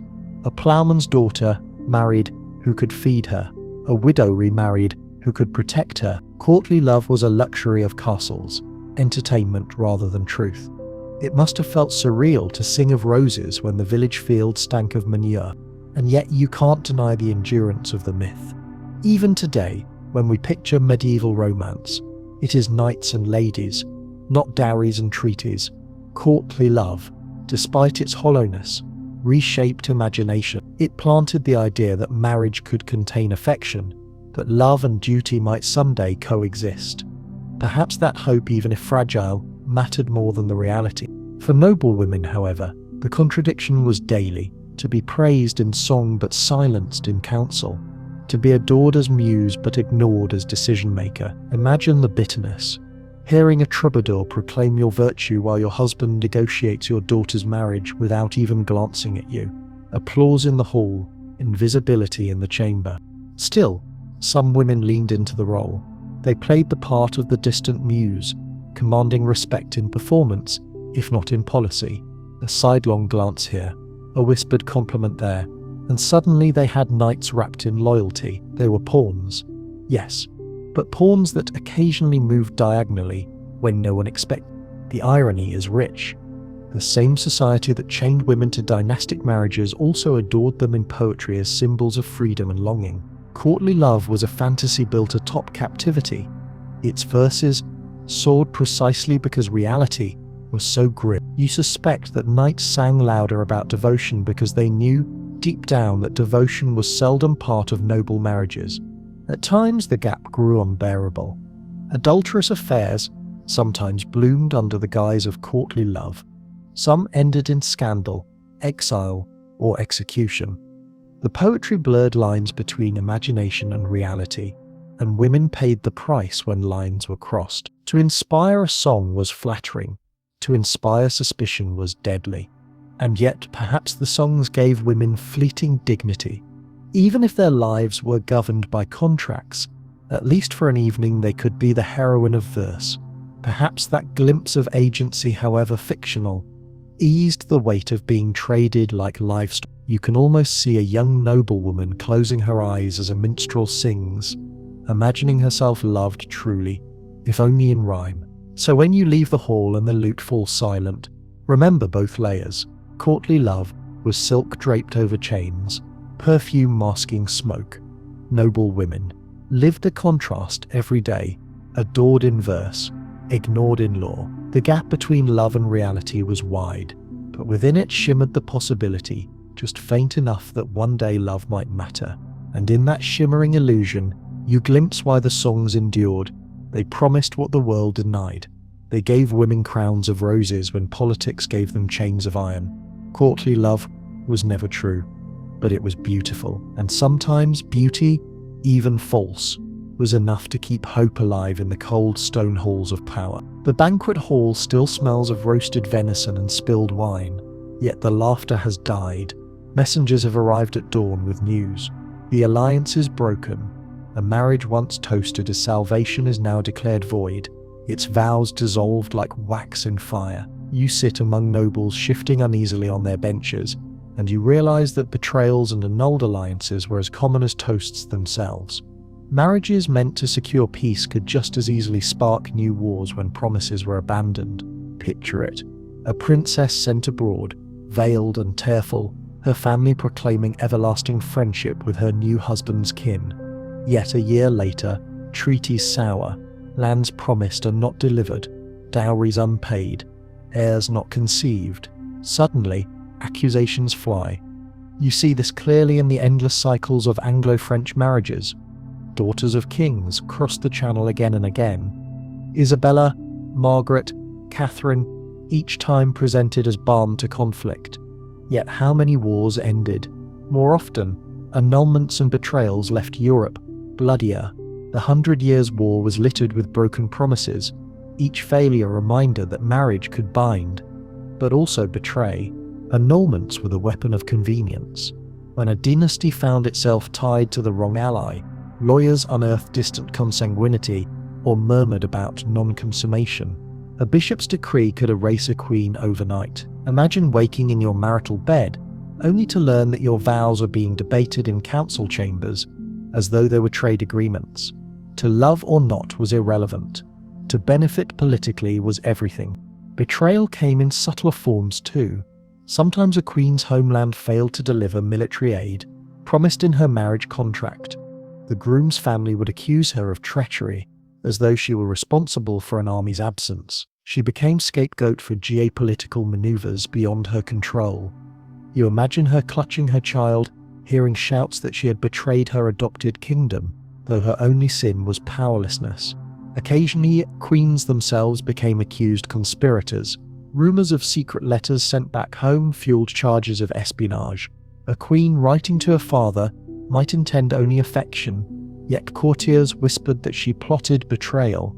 Some were confined, others divorced. Their marriages, once holy vows, became prisons of suspicion. The cruelest betrayals were personal. Husbands abandoned wives for younger brides or more lucrative alliances. Think of Henry VIII, discarding Catherine of Aragon after decades of marriage because her womb no longer promised sons. His betrayal wasn't only marital, it was geopolitical, tearing England from Rome. One man's hunger for annulment set fire to Christendom, but betrayal cut both ways. Some noble women conspired with their natal families against their husbands, slipping information, urging invasions, or undermining rivals. They were pawns, yes, but pawns sometimes rebelled. These betrayals, when uncovered, were punished brutally. Imprisonment, exile, even execution. The pawn who dared to play queen was swiftly removed. You witness the ripple effect of broken marriages in every chronicle. Alliances collapsed, dowries withheld, heirs declared illegitimate, rival claimants seized opportunities, wars erupted over succession, all because a vow spoken in candlelight was later revoked in daylight. Betrayal was not only emotional, it was geopolitical dynamite. Families rarely hesitated to betray one another. A father who married off his daughter might later support her annulment if it meant a better match. Brothers might abandon sisters to protect estates. The idea of family loyalty buckled beneath the weight of politics. Daughters learned quickly that their kin loved them in private, but betrayed them in parchment. Annulments also humiliated. Queens discarded were often forced into convents, their jewels stripped, their names erased from chronicles. Their children might be declared bastards, their futures ruined. Betrayal in marriage was betrayal in legacy. You picture a queen behind cloister walls, hearing bells toll for the new royal wedding, her own erased like chalk washed from a slate. Sometimes entire regions bled for annulled alliances. Consider Eleanor of Aquitaine's annulment from Louis VII. Her remarriage to Henry II of England shifted vast lands to England's crown. What seemed a personal split destabilized Europe for centuries. One annulment can ignite wars that kill thousands. Marital betrayal, in these cases, was not private tragedy but public cataclysm. Even successful annulments left scars. Children born of annulled marriages carried stigma, sometimes denied inheritance. Their mothers fought desperately to secure recognition, writing petitions, bribing clergy, begging relatives. These letters reveal heartbreak, women pleading that their children not be punished for adult betrayals. But dynastic politics rarely showed mercy. And then there were betrayals in whispers, never proven but widely believed. A queen rumoured to have been unfaithful, a prince suspected illegitimate, a treaty claimed fraudulent. Even when annulments weren't declared, suspicion undermined marriages. You could almost feel the tension at court banquets, smiles stretched thin, alliances cracking beneath polite words. The spectacle of betrayal fascinated the public. Songs and ballads mocked discarded queens, lampooned husbands, spread gossip like wildfire. Betrayal was theatre as much as tragedy. Crowds gathered to watch repudiated queens depart, some jeering, some weeping. Every annulment was a drama staged across Europe, audiences eager for scandal. Yet despite the cruelty, annulments and betrayals served their purpose. Dynasties survived by reshuffling, discarding, and realigning. Noblewomen bore the brunt, but kingdoms endured. That endurance came at the cost of countless tears, silences, and lives reshaped by betrayal's blade. And so, as you leave the silent banquet hall, you hear the faint crack of alliances splintering. Marriages were never guarantees, only gambles. In the medieval game of power, pawns were sacrificed readily, and betrayal was not failure, it was strategy. And in that realization, you understand, noble women lived not in romances, but in risk. Every vow could be revoked, every embrace undone, every alliance betrayed. Their lives were treaties written on parchment, and betrayal was the pen that rewrote them. The hall is empty now, the torches extinguished, yet the echoes remain. You walk across the cold flagstones and realize that all the marriages, betrayals, and forced vows were not isolated tragedies. They shaped the very map beneath your feet. Noble women, bartered like coins and bound like treaties, left legacies that endure in borders, dynasties, and even the myths still told today. They were pawns, yes, but pawns whose sacrifices etched permanent scars into history's skin. Look first at dynasties. The union of Isabella of Castile and Ferdinand of Aragon was more than a wedding, it was the creation of Spain. Without that marriage, Columbus would never have sailed under a single Spanish flag, and Europe's global expansion might have looked entirely different. The bride, who once sat silent at negotiations, became mother of empire. One woman's alliance reconfigured continents. Or take Eleanor of Aquitaine, whose annulment and remarriage shifted Aquitaine to English hands. That one woman's womb became the hinge of centuries of war between England and France. Her legacy was not only children who became kings, but a conflict that consumed thousands of lives. Walk through the ruins of French villages, and you can still trace the shadow of her marriage vows. Even failures endured. Henry VIII's desperate annulments fractured Christendom, birthing the English Reformation. Catherine of Aragon's fight to remain queen, Anne Boleyn's swift fall, Jane Seymour's death in childbirth, all pawns in Henry's obsession, produced a religious schism that shaped modern Britain. The echoes of their marriages still resound in church bells today. Borders often hardened through marriages more than wars. Burgundy, Brittany, Navarre, all were folded into larger kingdoms through brides' dowries and contracts. A duchess carried lands in her chest as surely as knights carried them in their swords. You realize that maps of Europe are not only drawn in blood, but in bridal veils. Legacies also linger in culture. Troubadour songs of courtly love survived longer than the castles where they were first sung. The imagery of noble women as muses, queens of hearts, or tragic victims filled literature for centuries. Shakespeare's queens, opera's heroines, modern novels, all inherit the paradox created by medieval pawns, elevated in poetry. Their real lives were chains, but their imagined selves became legend. Even convent walls carried legacies. Women forced into vows preserved learning, copied manuscripts, and sustained piety through generations. Without cloistered noble women, many texts might have vanished. The very same strategy that silenced them gave them the space to write, pray, and leave fragments of their voices. Their endurance was quieter, but no less lasting. The personal pain of noble women is harder to trace, but it lingers too. Letters survive, ink faded, but voices clear, pleas to fathers, laments to brothers, confessions to confessors. They remind you that behind every treaty was a trembling hand, writing home, asking simply to be remembered. These scraps of parchment are their true monuments. Even the scandals left shadows. Rumours of adultery, accusations of treason, whispers of illegitimacy. These stories outlived the women themselves, staining dynasties. Anne Boleyn, Eleanor, Catherine. Centuries later, their reputations are still debated. The persistence of rumour is itself a legacy, proof that the pawns never fully escape the game. And then there are the nameless women, forgotten in chronicles yet present in consequence. Their marriages secured border castles, their dowries funded wars, their widowed estates kept realms solvent. They are not in the songs, but they are in the soil. The roads built, the fields sown, the taxes collected. Invisible legacies, but legacies nonetheless. Sometimes the endurance was ironic. Marriages meant to prevent war, instead ignited it. Alliances meant to stabilize realms, instead destabilized them. Queens sent abroad as hostages ended up sparking rebellions. Their lives were cautionary tales, yet the pattern repeated endlessly. History is stubborn in its cruelty. Still, not all was lost. Some women, against odds, turned pawnship into sovereignty. Blanche of Castile ruled France. Isabella of Castile built Spain. Catherine de' Medici steered France through chaos. They proved that pawns could sometimes become queens in truth, rewriting the game they were forced to play. Their legacies stand as rare victories carved out of endless sacrifices.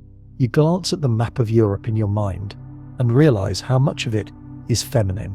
Rivers of inheritance, mountains of dowries, valleys of widows' lands, all drawn through the bodies of women who never chose. The modern world still carries their fingerprints, faint but indelible. And yet, beyond politics, their endurance is in memory. We tell their stories not only as history, but as human tales of resilience. Their suffering speaks to the universality of being used, of being silenced, of struggling for agency. When you hear their voices muted, distorted, but still present, you hear echoes of yourself. The endurance is also emotional.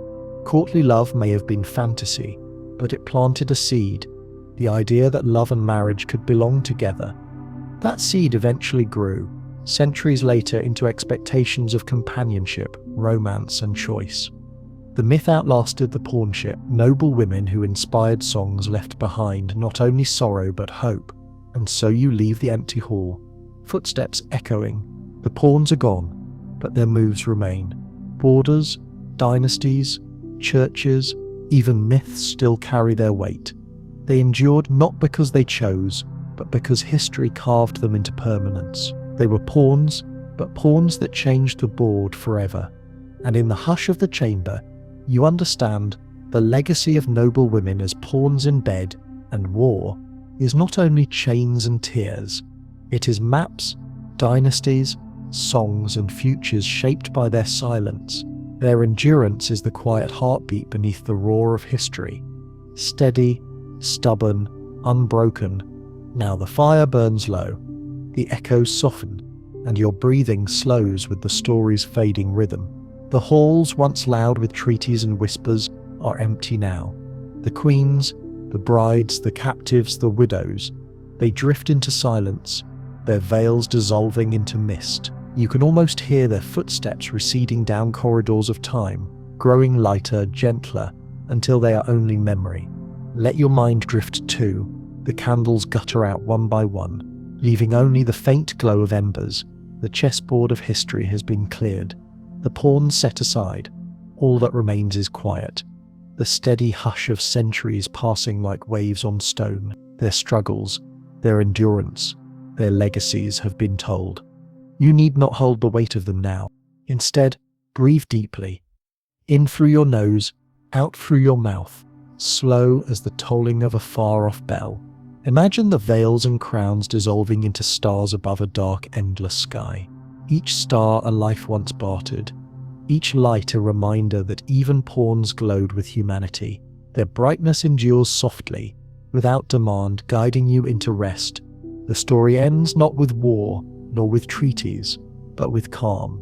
The past recedes into distance, the noise quiets, and you remain here safe, still breathing. Sleep waits gently at the edge of the room, ready to take your hand.